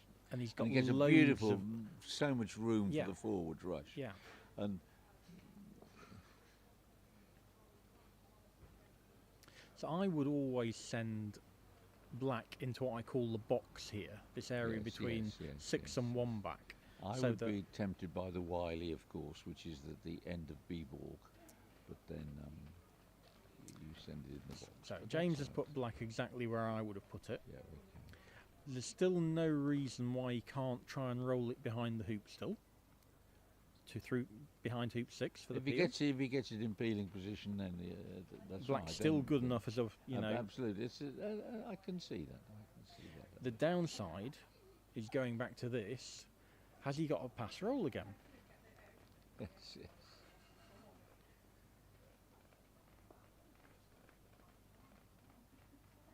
So red's gone too far and yellow's gone too short. So once again, I would be playing that as my sort of Quasimodo pass roll, where I move my bottom hand from being standard grip into Solomon. Oh, do you? And push through it, punch through it. Oh, that's a punchy roll.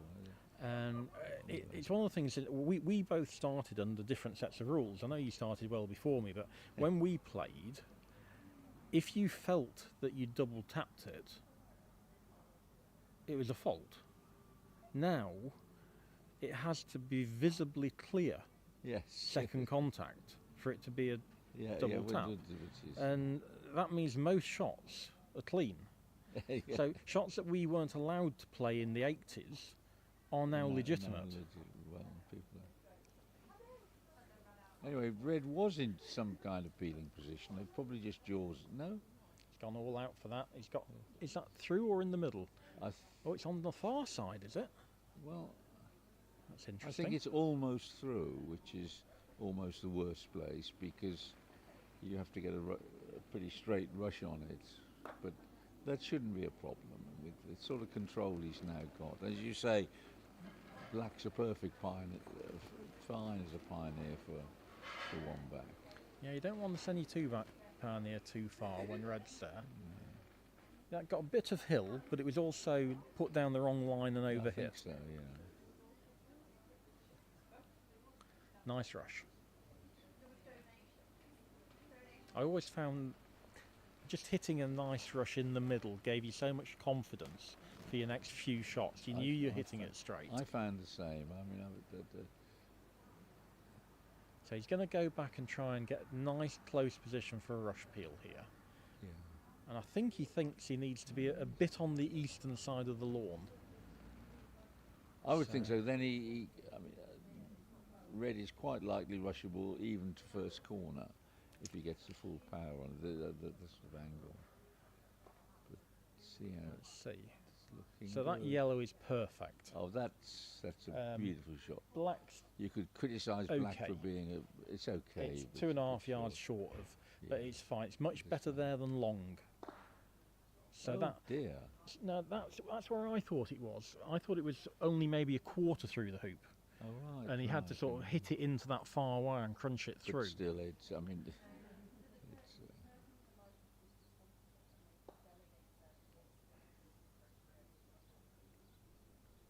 Keep going. Keep going. I'd have liked that to go a yard further. Yeah, yeah. Yeah, I don't like this shot.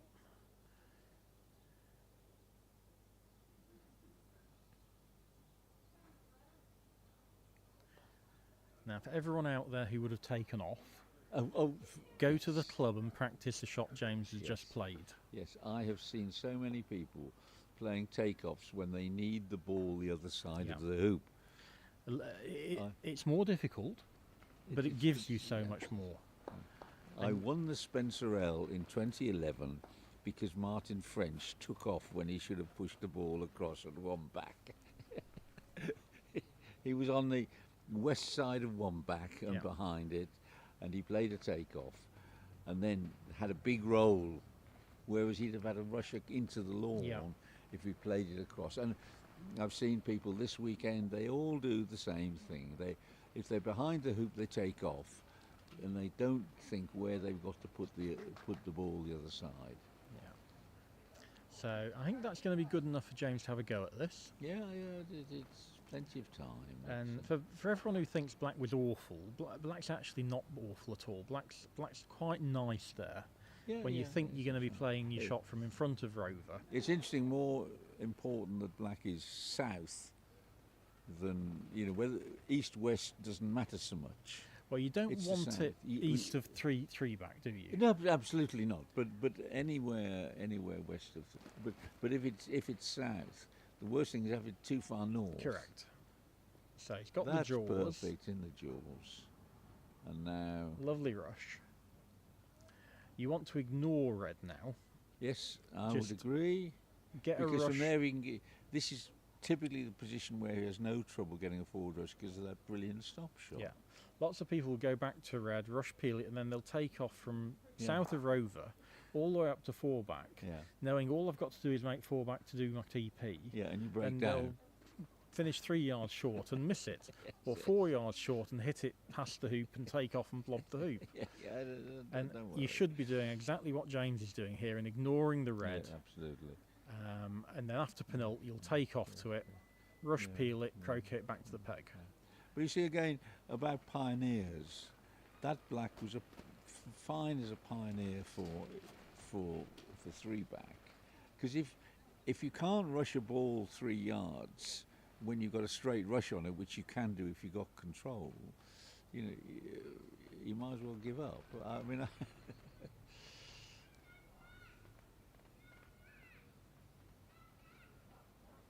So again, no need to go back to red. absolutely. Lots of people think, oh, I've got a absolutely. rush pointing at I've red. got a rush pointing to- No. But what do you do if you rush Peely? You take off the penult with furniture in the way. Yeah.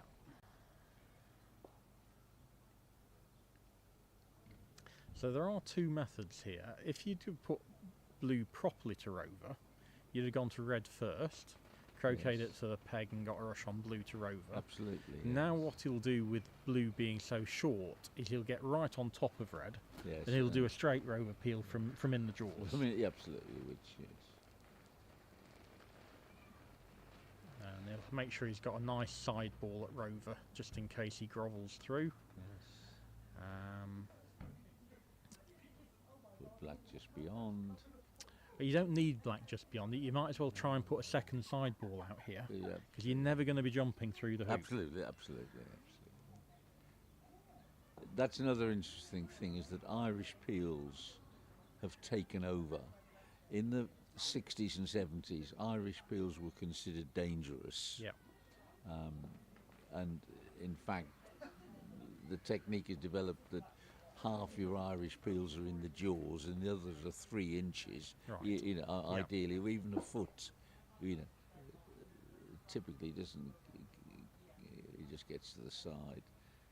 And these kind of Irish peels, it's hard to see anything going wrong.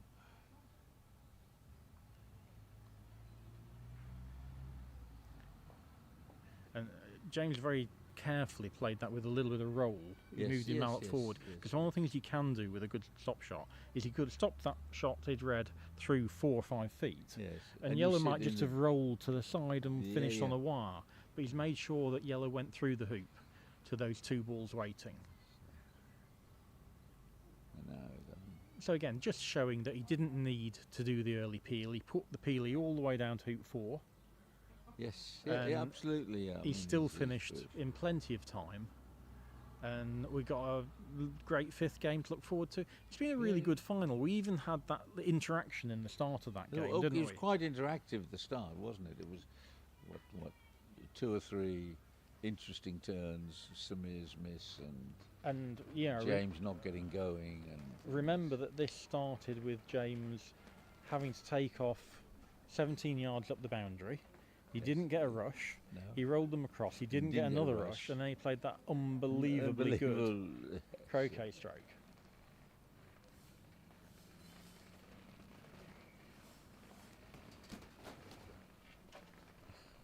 Didn't quite reach it. No, I mean, I've seen James do so many triples that really, you know, he's so comfortable. I mean, Chris and I can sit here and criticise the 6 inches one way or another, but he's got so much scope and leeway for things to go wrong. It's just almost inevitable.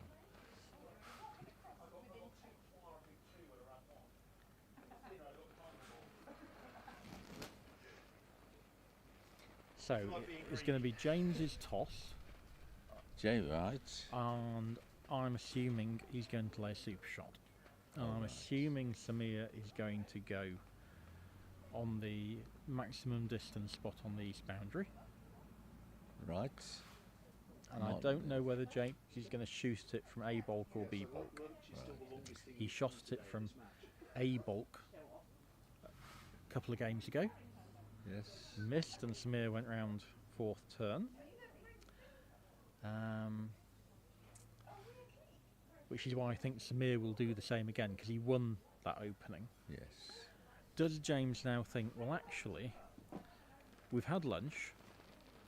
I've had game 4 more or less to myself. Yes, because Should I play something more defensive on the basis that the lawn might be a little bit quicker? Yeah, the sun's been on it for quite a while now.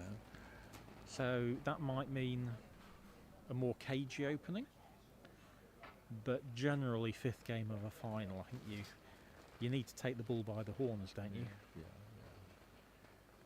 Take advantage of that toss and say, right, I'm going to have a 3rd turn ball around here.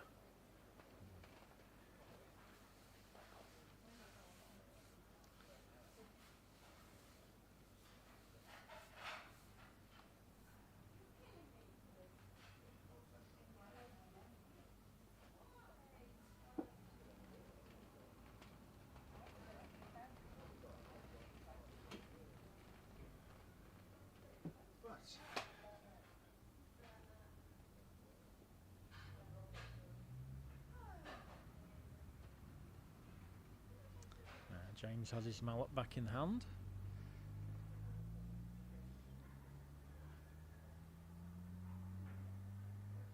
I don't know about adjustable, that mallet, but I don't see it has an airline shaft. No, I can't see anything about I that. mean, So, as I have only on other people's unless words I've been there's- told about this.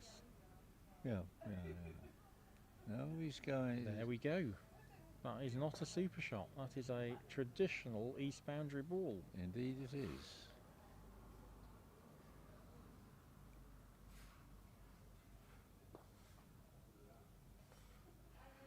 So,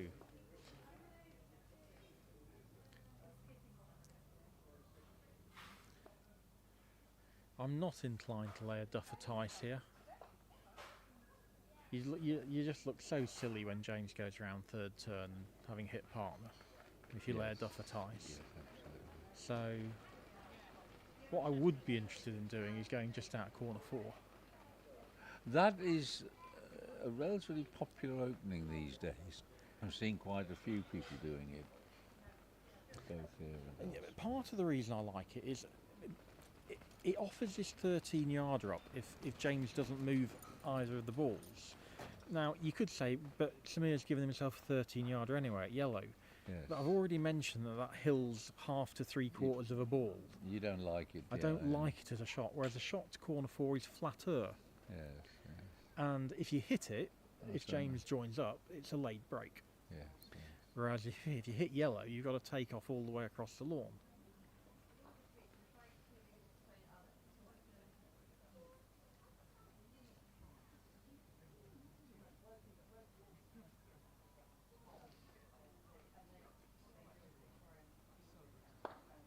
Yeah, got that. And then now this is another fascinating decision. He could roll 2 yards further up the boundary Yes. and leave a cut rush 2-1. And that's saying I'm a better player than you are.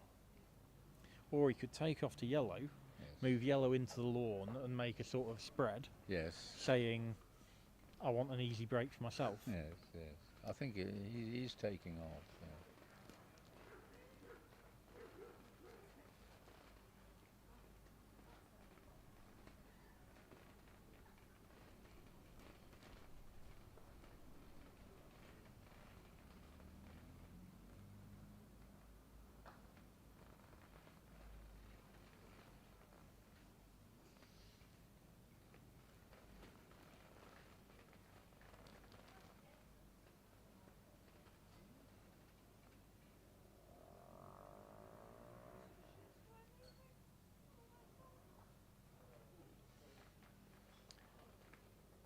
Both players will be feeling some level of pressure here. It's a deciding game of a championship. And so, you know, the argument of making it easy for yourself is a valid one. Absolutely. Absolutely. Yeah.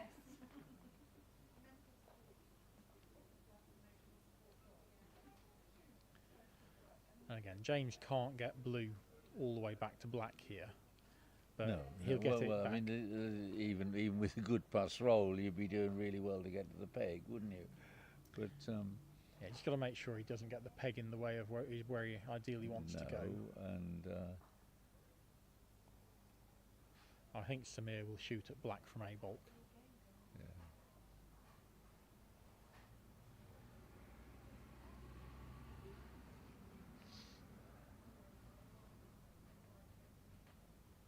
Shoot at blue from a bulk, I should say. If he's going to go there. Yeah, he's going to make it wide because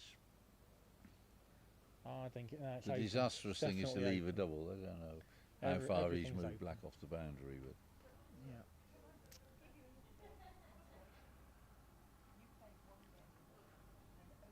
And this isn't particularly long. It's south of hoop 5.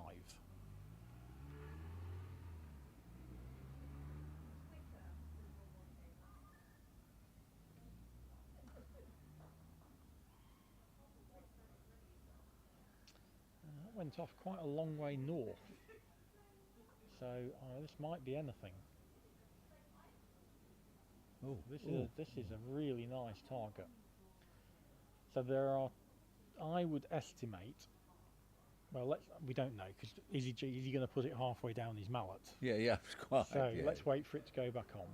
I think that may be a Bailey double, the old term.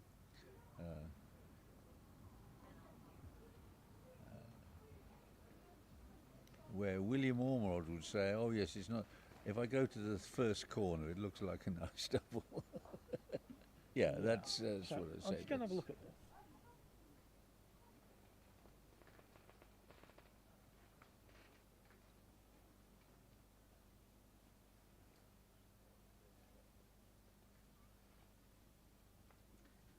So, if you take the shot from 3 to 4 yards east of corner 1, Yes. it's a perfect double. Yes. And James had already walked past us saying he missed his spot by a foot. Right. And yeah, this is a perfect double from about 4 yards east of corner 1. Yes. Is having the extra ball worth the extra 7, 8, 9 yards? I think on a strict geometric approach, yes. And I find the appearance of a double affects my confidence. Positively or negatively? Positively. Ah, right. I find that doubles, once they're at the separation where you shoot for the middle, that means there may be room in the middle, but if it's that kind of double where you aim for the middle, I love shooting for doubles. Right. Because it improves my confidence no end. I tend to shoot well at doubles. Okay. I think this is a close decision. I would take the double myself. Yes, yes.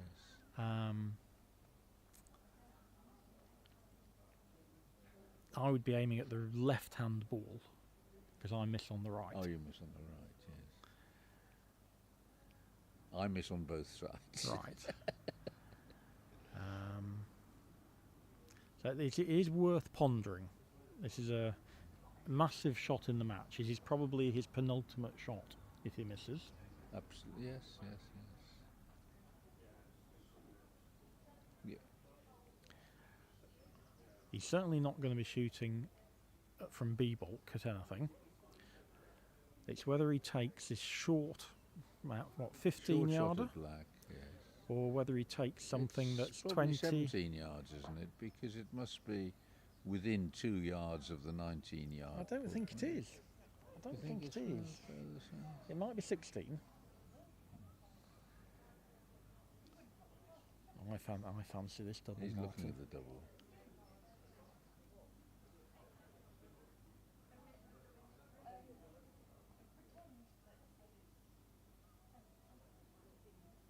Going for the short one.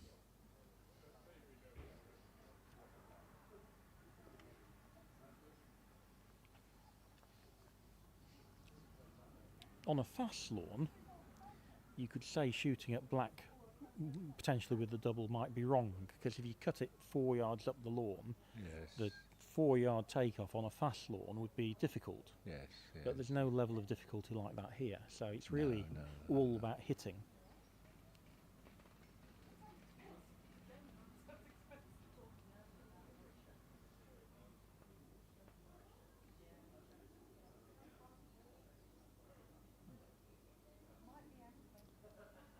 So there's about 2.5 balls between these two, so you shouldn't hit the wrong one. No, no. I think he's going for blue. Definitely going for blue. And that's gone through the middle. Yeah.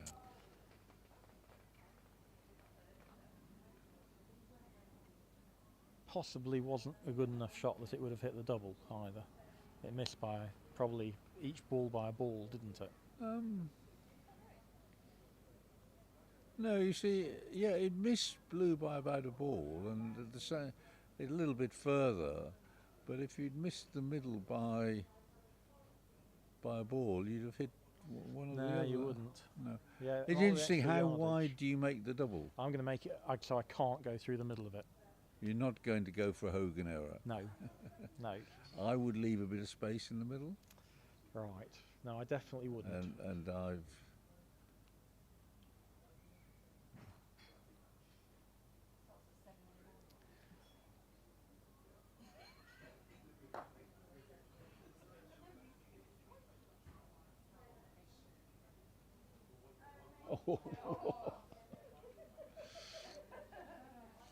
In the Dupre final, Louise took a long take off and hit a half-wired ball, which she probably could have done with a rush on.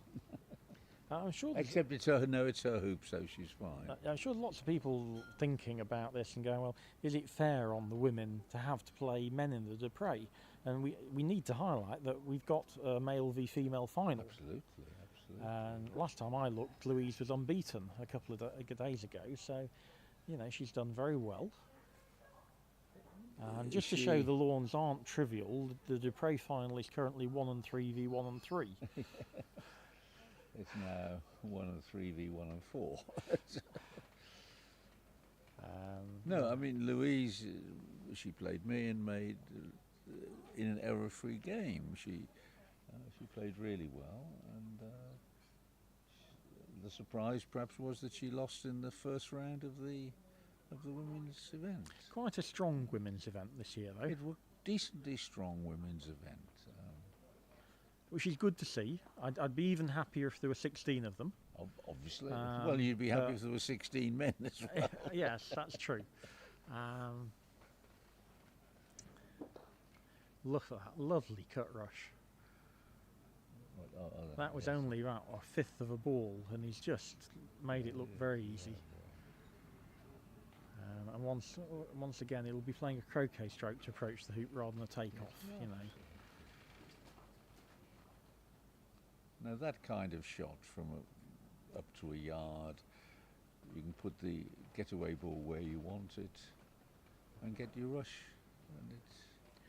And it's one of the things I encourage improvers to do is practice what I call the clock hoop approach, where you start a yard away at 6 o'clock. Yes. And then you go to 7 o'clock and 8 o'clock and 9 o'clock. And each time you're not just approaching the hoop, but you're trying to get a rush, I say to the peg. Try and get a rush to the peg after each time. And you practice a wide range of croquet strokes. And once you've got the 1 yard one done, extend it to 2 yards. Very good, very good. And every shot should be played stood up. Yes. Nothing with a bending down roll. So last game we saw a failed NSL. Yes, but he got away with it. He got away with it. Samir missed his 9-yarder, 8-yarder.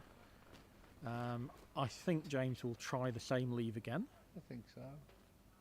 That's a poor hoop 3 pioneer, and he's left blue a bit short as well.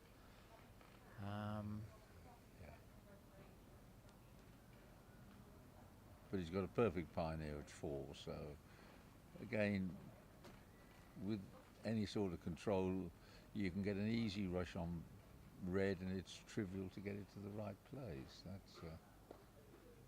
It's nice to be able to just crunch through a hoop occasionally. It just loosens your shoulders, takes the pressure off, and he's got a nice rush to red. Just tidy up at hoop 3.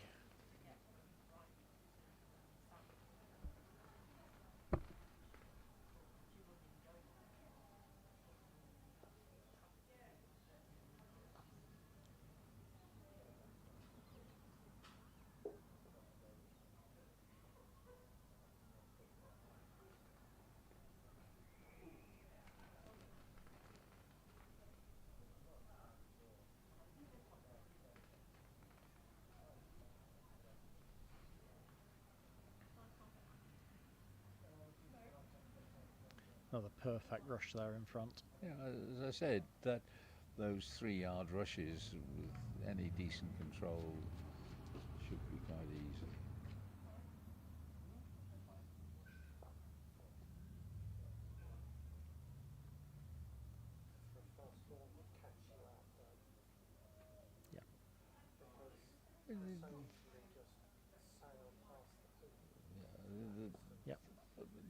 These lawns are quite easily paced, and but when they're fast, you're right.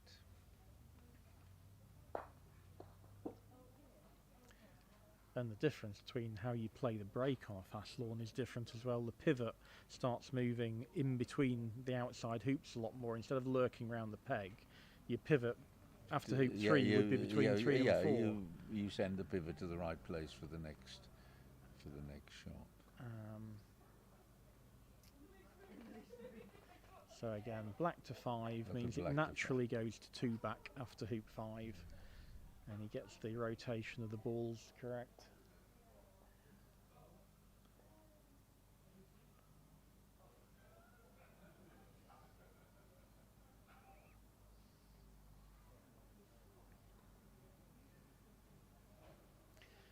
I suppose looking forward, it's a couple of years now, but in 2 years' time we're going to have the McRobertson Shield Yes. in the UK, and from memory, Surbiton is the venue for the 3rd and final week of matches I think that's right. next year. It's I'm not sure I know. 26. 26. 25 would have made it the centenary year, but because of COVID, Yeah, everything because got everything got pushed slipped back a year. back. Which was a shame. Yeah. So I think we're going to start off at Roehampton and Hurlingham for week 1. So that'll be 2, what we would normally say, very easy, beautiful, flat, Yes. green conditions. But Hurlingham at the Worlds last time got their lawns up to 13 and a half seconds. Absolutely. There was a lot of comment about how pacey the lawns were. And Roehampton are always quite quick, and they got up to 14 seconds for the Worlds last year. So that could be an interesting first week. Yes. And then week 2 we go to the south coast. We go to Southwick in Brighton. Oh, Southwick, right? Yes. And you will probably remember the last test match held at Southwick, because I can't. There was a test match at Southwick in 1974, which was my first test match. I was 3. You were 3, very good. Well, it depends what time of year it was. I might have been 2. It might have been 2, clearly. And I had the pleasure of playing doubles in my first test match with Peter Fiddler, who was playing in his first test match. And he was somewhat on the defensive side, is all I will say. I remember very little about the game. I do remember we played Jack Reed, who was well into his 70s, Yep. Australia, and Spencer Buck, Ah, who was then Not- 19-year-old. And they did, and they beat us possibly in 3, I'm not sure. My enduring memory is when they broke down in some game somewhere, say somewhere like hoop 4, yeah. and our 2 balls, they broke down on their own ball, and our 2 balls were about 10 yards apart, somewhere in front of hoops 2 and 3. Yeah. And I was striding on to take the shot, and Peter Fiddler, oh, no, is that too? He's looking for something more defensive. Well, I had the pleasure to meet Spencer on a couple of occasions. He was in Adelaide, I think, for the World Championships. Oh, right. And at the last McRob, last November in Cairnlea, Oh, yes. we had a get-together of lots of old McRobertson Shield players. Right, and right. Spencer was there, and Barry Chambers was there, Chambers, and newer players who haven't played for a while, like Blaze Northey was there. Right, yes. So wonderful to catch up Wonderful with people like get-together, that.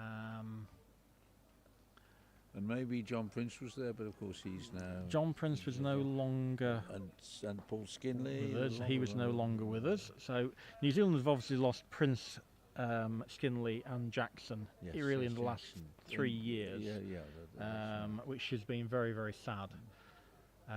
But Alan Cleland was there.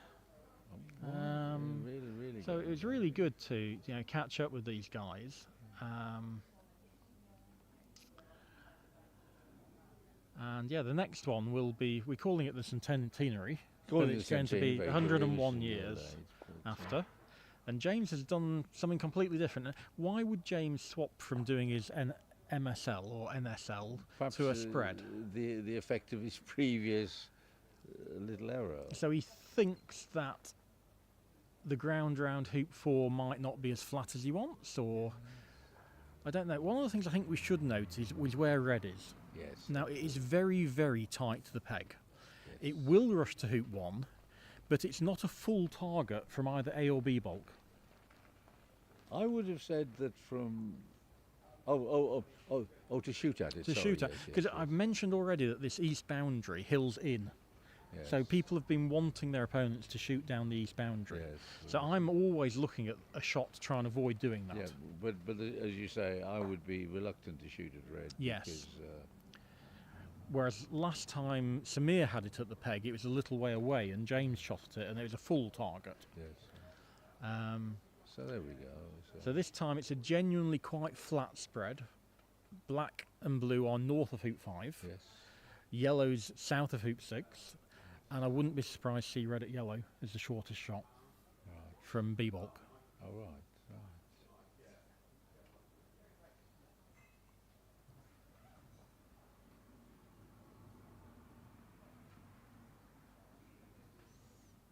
Yellow should be another 3 yards close to the boundary, Probably.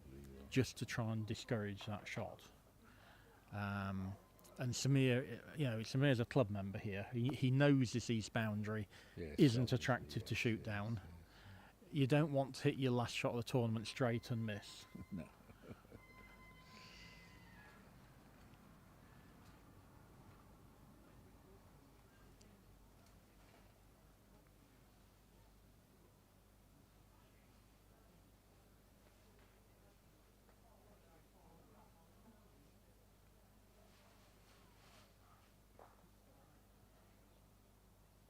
Just checking that red Checking. rushes to hoop 1.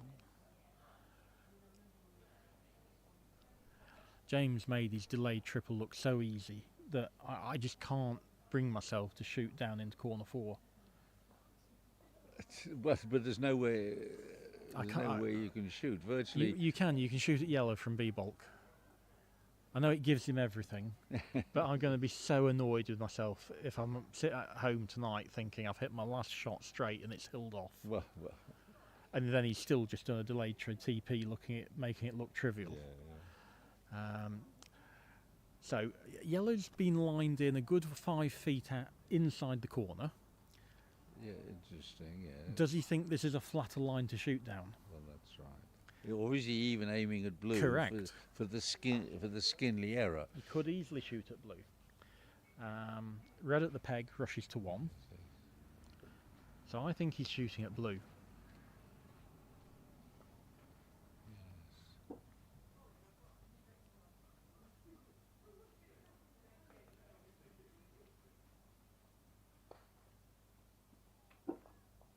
That's a shame. Miss. And one almost feels that's that. Well, all 5 games lift shots been missed, and one of the fantastic things that happened last year was at the World Champs they kept hitting lift shots, Right. and it makes the game so much more interesting. Yes, Are they going to do a TPO? Are they going to go to 4-back, popping yeah, them to good 3? glide, yes, Are they yes. going to lay for a sextuple? If Yeah. it's a sextuple, is it a sextuple or is it a TPO with a couple of peels? Yes, And those constantly hit lift shots made that final just fantastic to watch. That is interesting. Now, whether that's because the boundary's poor or whether people just aren't shooting quite so well. Well, certainly both Matthew and Rob were shooting really, really well. Rob hit a lot and won all 5 openings, and Matthew hit a lot of lift shots. Right. Yes.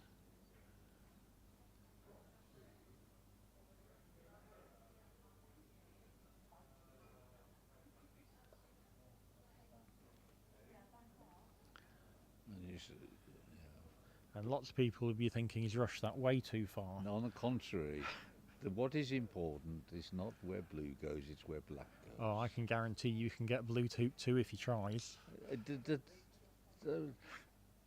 Why would you bother to try? It's nice to get a rush out of hoop 2. Yes, but Yeah, it's lovely control. that's what I say. If you can get a 2-foot rush, you can get the ball anywhere. I mean, unless there's a peg or a hoop in the way. So just going to have a look at where yellow is. Yes, Can he rush back to it after corner 1 and get some sort of useful cannon? I've seen. even if you get a pseudo cannon where you can sort of promote it out with your rush, Yes. and yes. then roll the ball to Something- 3 going yeah, to blue. I mean, yellow only needs to be 2 or 3 yards out the corner. Sorry, red after if you rushed it over. Yeah, this So looks you get- like he's getting a rush north to me. Yeah, he's given up on rushing to yellow. Yeah. Nope. And just rolled into it. It's a slightly bigger shot than he wanted here. We did roll into it. Yes. And another good reason for having a better hoop 2 pan here as well, Well, just in case. That looks good to me.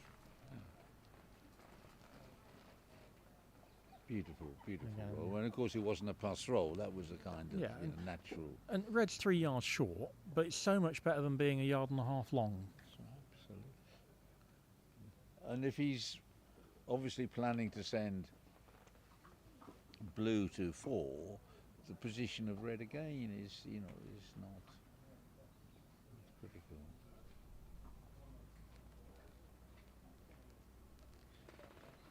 This is a rush. No, That's an indication that yellow might be in the corner, I would have thought. Because if you rush it into the corner, you can get a standard TP out. So he's failed to get to the corner. So he'll just stop that to hoop 4, will he? Or will he swap the balls over and put yellow to hoop 4? Putting partner to hoop 4 allows you to That's interesting, isn't it? Yeah, just stop shutting it at hoop 4. That's right. And then get the rush back yeah, after right. and potentially get an early chance of appeal. The thing I don't like about this line of play is if you have to take off from yellow to red, Yes. that's a long way for a ball And to travel. Then it comes back to the fact that red is 3 yards Yes, short. exactly. And you're not really going along a good rush line No, anymore. you're going across the rush line, which is always difficult. So, is he going to But try and get behind this yellow or not? Is he going to? He is. He's going. think. He's planning to get behind it. Yeah. So this will mean he won't get to rush partner back after hoop 4. But- He's got a cut to hoop 4, but He'll rush this north, won't he? well, Just rush it onto the rush line. angle. Yeah. Yeah, that's That's it's a pretty nice decent. rush line to be on now. Yeah. And the downside is blue has to be sent up after running hoop 4 rather than rushed up and potentially peeled. Yes.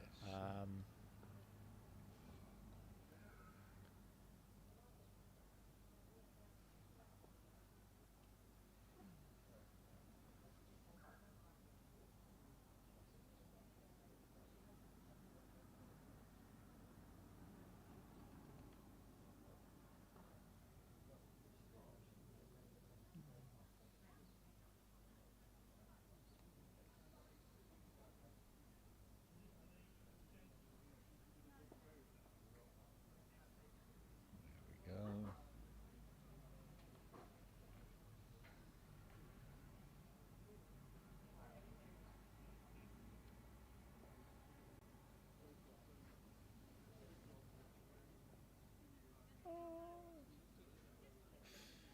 So you'll probably just take off now. He will. Yeah. No, he's playing. No, The takeoff to blue means you end up not getting your peel before 6. So I would always play the shot he's played. I just thought James, again, because of this not having the full roll, might not fancy that. And he's left this a little bit short. That's fine. So back to his standard TP again, and black will go to the boundary, hit blue, blue Yeah. to 4 back, and yellow will go up to 4 back as an escape ball. yeah. Whereas if he had have taken off, he'd have ended up with partner at 5, making the TP a lot more delayed. You never want your partner at 5. No.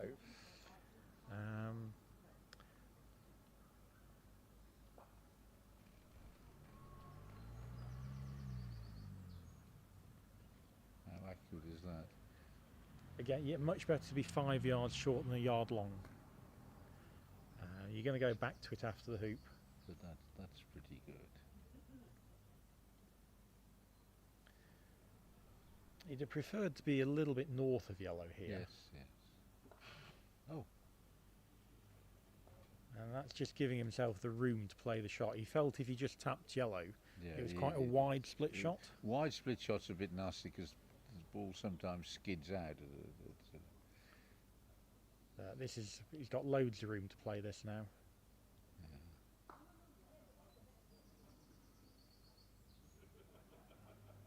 There's a nice That's yellow. beautifully played. Yes. Should be able to play a stop shot peel dead straight and just leave it for a rush to. Which is what you really want to do.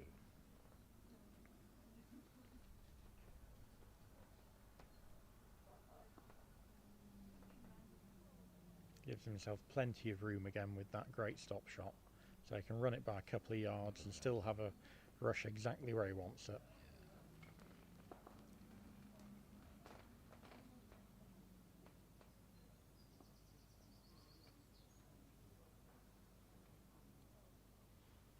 And this time I wouldn't put the red in the box. This goes as a one back peel pioneer, just about a yard. Oh, you're always playing the Wiley method. Well, I thought the Wiley method was when the peelie was already in the jaws, but he can still play this. Yeah. This is making an assumption that he's got such a good stop shot, he can rush yellow and stop it halfway to one back. Yes, yes.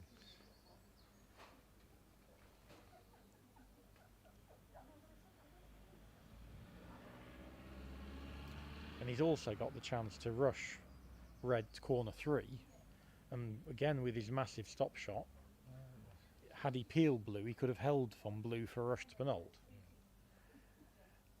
As it is now, this is bad. This is going to be a genuine half roll for James. Yes, not a stop shot. This is. So he wouldn't be wanting to be in this position. He can afford to thrash through to the boundary because of red being deep, but this is out of control now. And he's played well back from the hoop there. And This is some sort of angle. He has to play a good shot now. Yeah.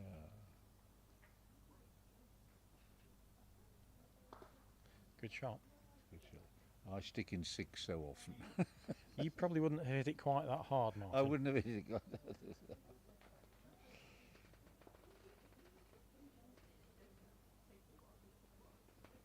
All that straight. Yeah, no, it was a good hoop stroke. It was good here, yeah. Just got to make sure you get south of blue now.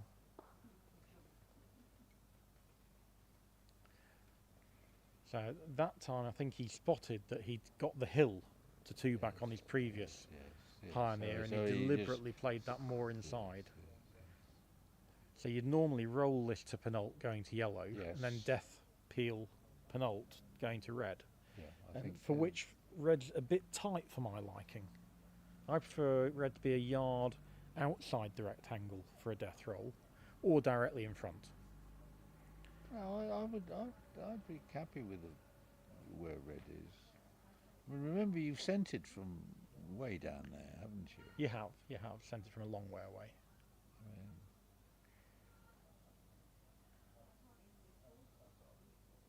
It's easy to get over perfectionist about this stuff. But,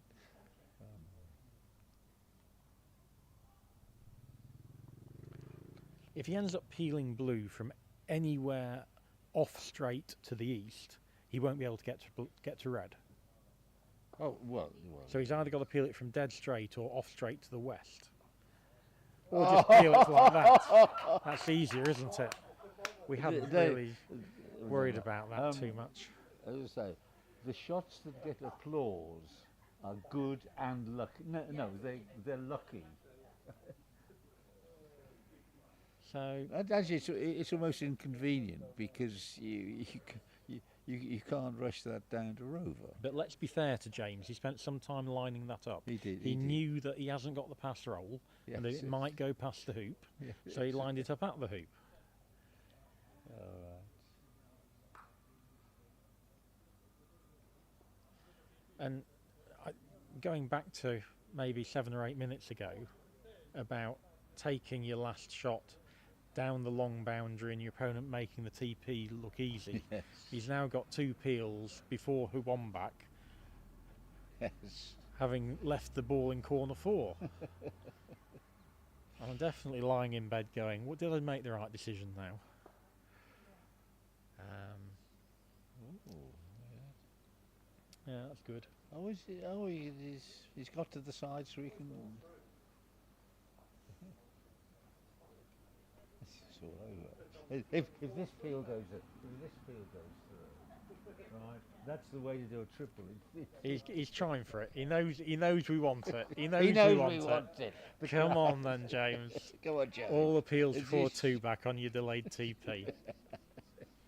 Well, in 3 consecutive roquets of red, of blue, 1 rush peel and then 2 croquet strokes of peeling. Here we go. It's reaching. It's reaching. He's looking at it. Here we go. Oh. I prefer a shorter rush on red myself. Yeah, well, but you see, I would feel that distance, it's easily hittable, and Good shot. it doesn't matter dreadfully where it goes. And at that pace, it's not going to go miles away. It's not if you have a hit hard at distance, and you get the wrong side of it, and it goes miles away. Yeah.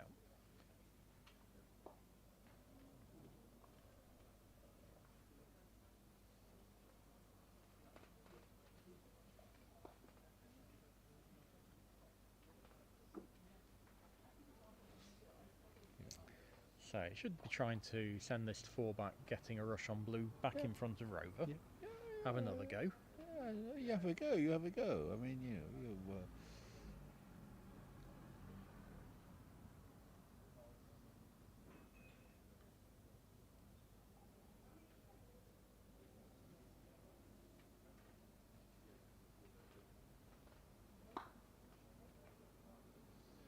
A lovely croquet stroke.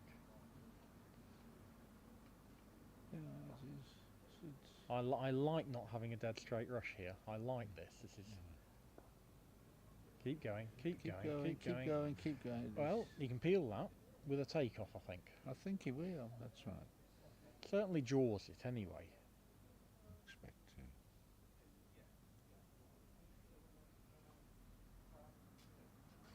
I have a theory there are 2 kinds of takeoffs, one that pull and one that don't. Yes, that's definitely true. And if you He's given up. He's going for the rush after 3 back. Yeah. And if you play them like a stop shot, they don't pull. And if you play them like a sort of a rolly kind of thing, they pull a bit.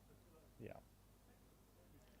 So blue's been sent over there. So if he can run 3 back with control, Yeah, but he can then which rush. approaching from there he should be able to. Yeah, rush blue in front of Rover. And he's- This is a slightly longer hoop than he would have liked. So I think he might not get a rush here. Oh, he's got a nice bit of wire. Took a nice bit of wire, a perfect rush. Looks good. That looks good. Lovely shot. Has he gone a foot too far? No, No, this is no, great. that's good. Great.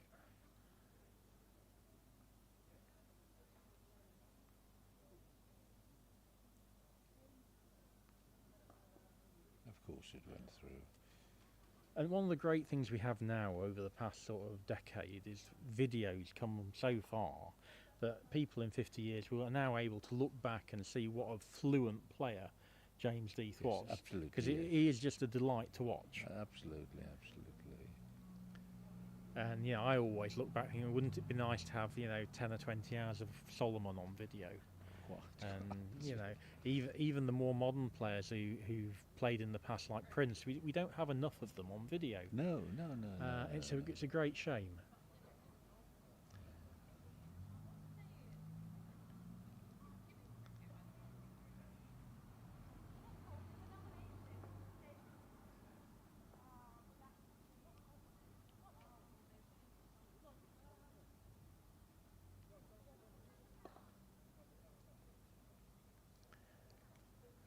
James is a player who's almost perpetually underranked because he goes for sextuples, noctuples in games against Absolutely. weaker players, Yes. and just drops sometimes the odd game. occasionally lose them. And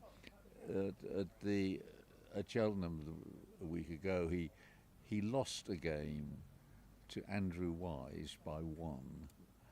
26-25. 26-25. Antipodean or Yeah. younger members, and he said he then had to win a dozen games in the consolation events to get back all the ranking points he's That's lost, right, because yeah. he can hardly win, more than about 2 or 3 points against most of the opposition. Yeah. Yeah. Obviously here he's picking up a good few. Exactly. But even then, having dropped 2 games against Samir, of course, he only really gets the benefit of 1 game, Yeah. doesn't he? Yeah.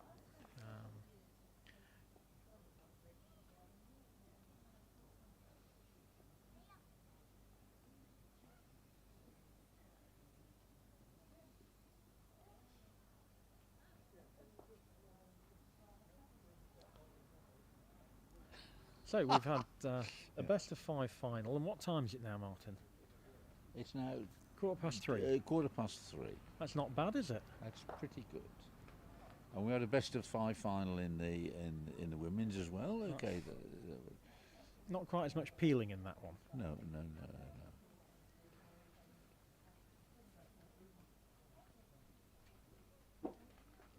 But yeah, big thanks to Surbiton. Lawns in excellent condition. Yes. And hopefully later on in the series we'll get some sunshine and there'll And be a bit of warmth, and the lawns brown will up. speed up a little. Yeah, but they're as when- good as they could be at this time of year given the weather, aren't they? When are the Surreys? Normally early August. Are they early August, is it? There's late. It shifted a bit. Yeah, that's right. So look at it. No, 2024 men's champion James Death. For I think the 8th time, he's coming up to catching up with, I think, Solomon and Hicks, who are on 9 or 10.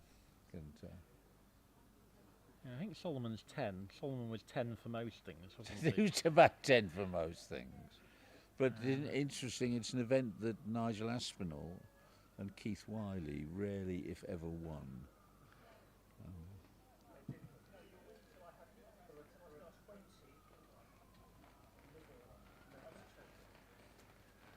20 living.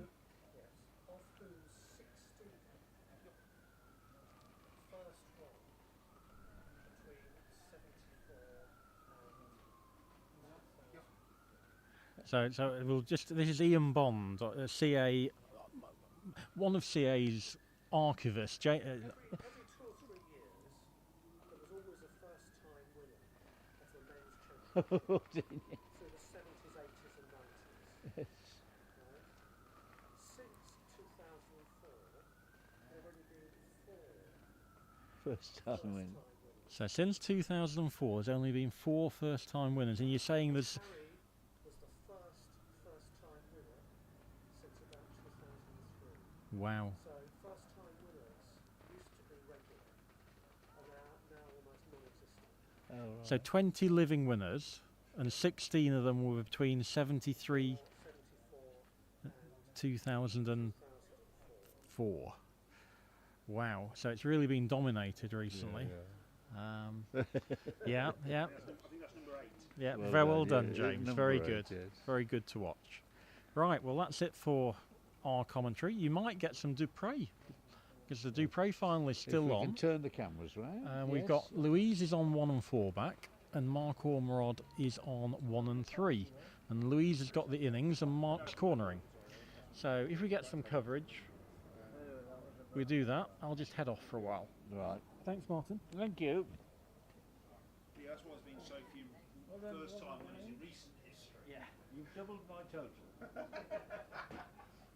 Well, say, in another 3 or 4 years, I could have the outright lead. But yeah, that's 6 straight finals I mean, of which I've won 5 of them. I lost to Harry last year. I was amazed by those statistics. That's why there's been so few first-time winners. I keep winning. I can't be first-time winner. Last year. Last year.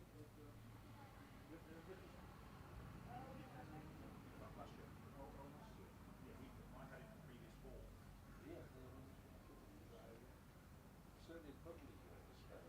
Yeah, I had Buckley lose to Cheltenham, Buckley lose to That was my early spell, but recently I've gone actually had it every week.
everyone. Hopefully we're going to bring to you the presentations shortly. Keep watching.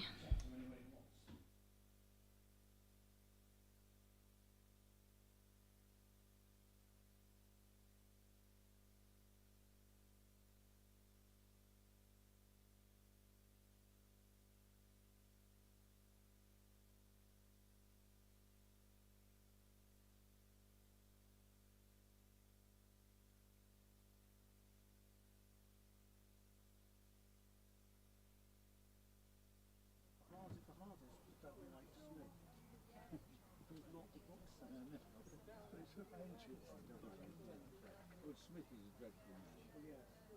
We got everyone from inside. W.H. Smith was a banker.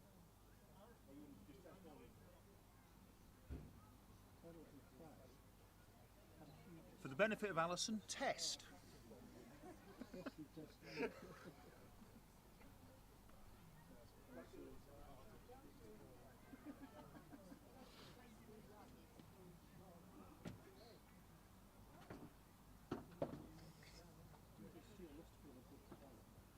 Right, ladies and gentlemen, as we approach the end of the event, so we haven't quite got to the end of the last game, I'd like to start with a few thanks. First of all, Surbiton Croquet Club, thank you very much. Both the lawns, the catering, the bar, all those who come in stupidly early and set hoops for us and cleared up behind us, it is all very much appreciated and thank you very, very much. To the players, thank you for coming. I hope you've all enjoyed it. On behalf of Surbiton, if you haven't paid your bills, please do so. And let's get to the important part, the trophies. To present them this year, we have a 4-time winner on the 50th anniversary of their first appearance in the event, Martin Murray. You want to say any words, or should I just carry on? I'll just say one or two words. I feel a bit guilty because I came along here and for meanness or financial reasons which are pretty stupid, I didn't enter the men's event itself because I looked at the opposition and thought this is better than anything I've ever seen in 50 years and I'm not going to do anything against this lot. And it turned out that the tournament committee, in its foolishness, allowed me to enter the mixed doubles with my lovely partner Jane for only a fraction of the cost of entering the men's, and I still qualified for the Dupre, NEZs and whatnot, which I would have got into anyway. I thought £75 to lose a best of 3 in about an hour and a half to whoever I would be playing was a waste of time. Anyway, so I've been playing in this event for 57 years, and I might be back in 3 years' time for my 60th anniversary, whether it's here or somewhere else. I hope it's here because, along with what James said, it's developed. I remember when Surbiton didn't exist. I don't know when it was a recent club, isn't it? 1993 or something? 1985 or just the other day, yeah. So it's developed into a really absolutely first-class venue. I won't say it's the best because somebody will say what was wrong with somewhere else. When I was in New Zealand, I was the manager, Dr. Wiggins, insisted that the team take turns in making little speeches, at which stage Nigel Aspinall virtually got on the plane home.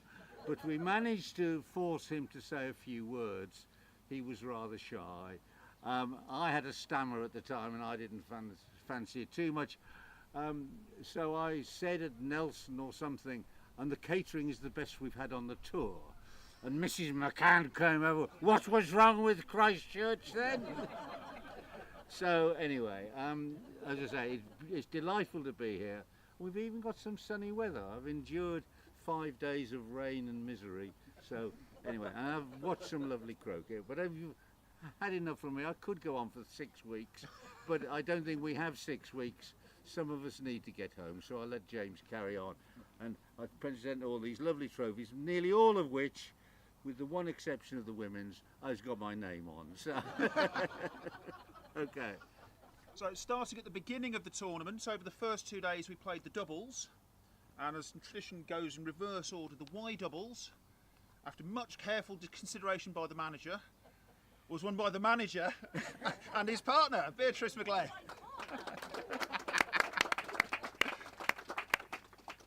The main event doubles was a draw and process, and the runner-up in the draw and the runner-up in the process were Alison and Dave Morm and Sophie McGlenn and Nick Parrish.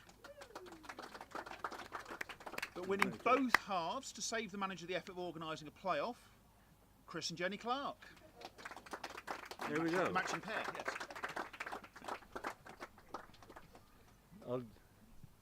I'll just give you the bowl. Well done. Thank you, Martin. Because the plinths will be Thanks, falling Martin. apart. Well, Do you want to smile for done. cameras? Okay. Getting some photographs. There we go.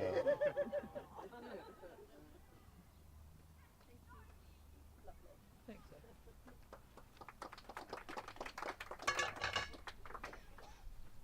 Yeah, you got more to come yet. Okay. Moving on to the singles, the Dupre, for those who want to stay much, much longer.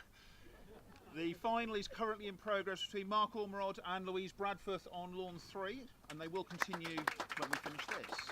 And that's what they'll get. That's what they'll That's get. a very handsome trophy. Moving on to the men's championship, as many of you saw on lawn 2 here today. The runner-up was Samir Patel. And the winner for the 8th time was me. I'll be very careful with this one. There you go, there you go. Thank you very much, Martin. Not at all. So between us we've got 12 wins. We've got eh? 12 between us, Really yes. good.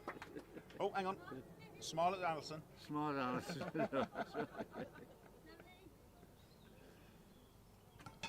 And finally, moving on to the women's event, the runner-up, Annabelle McDermott. And running away with the final, she's already been up once, Jenny Clark. So, there we go. There you go. A turn for the camera. Oh, yep. There you Smile. go.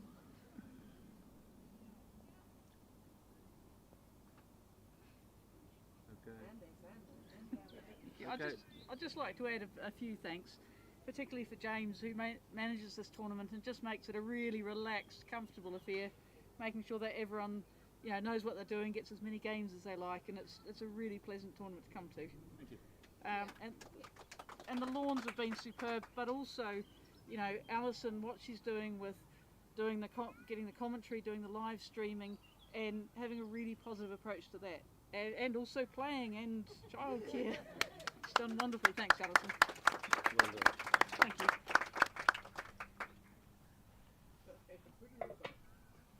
Actually, Jenny, come back.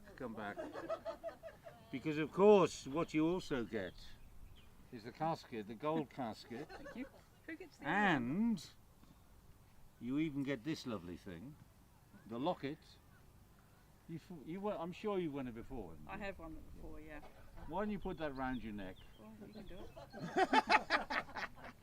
I think this dates from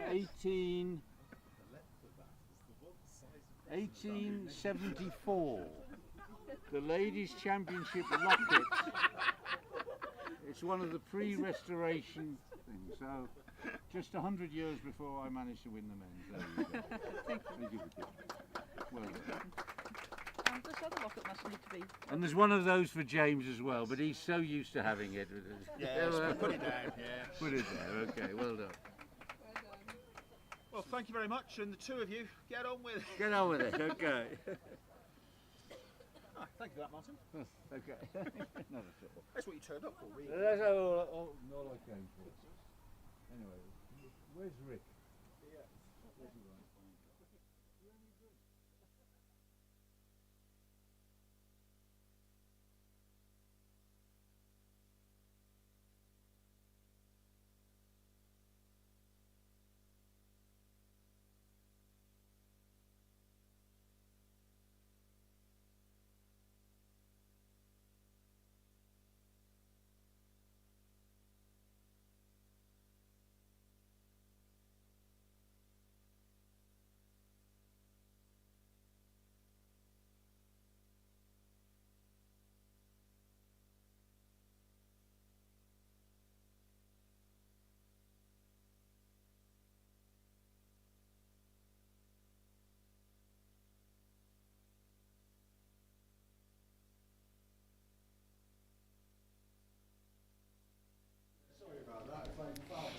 thank you everyone for watching. This has been the men's, the women's and the mixed doubles championship from Surbiton Croquet Club.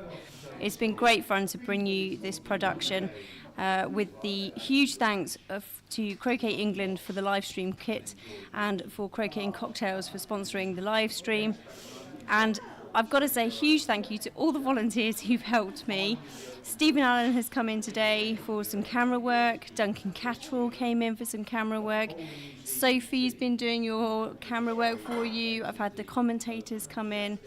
I'm very lucky to have so many people come in and help and give you your croquet to watch.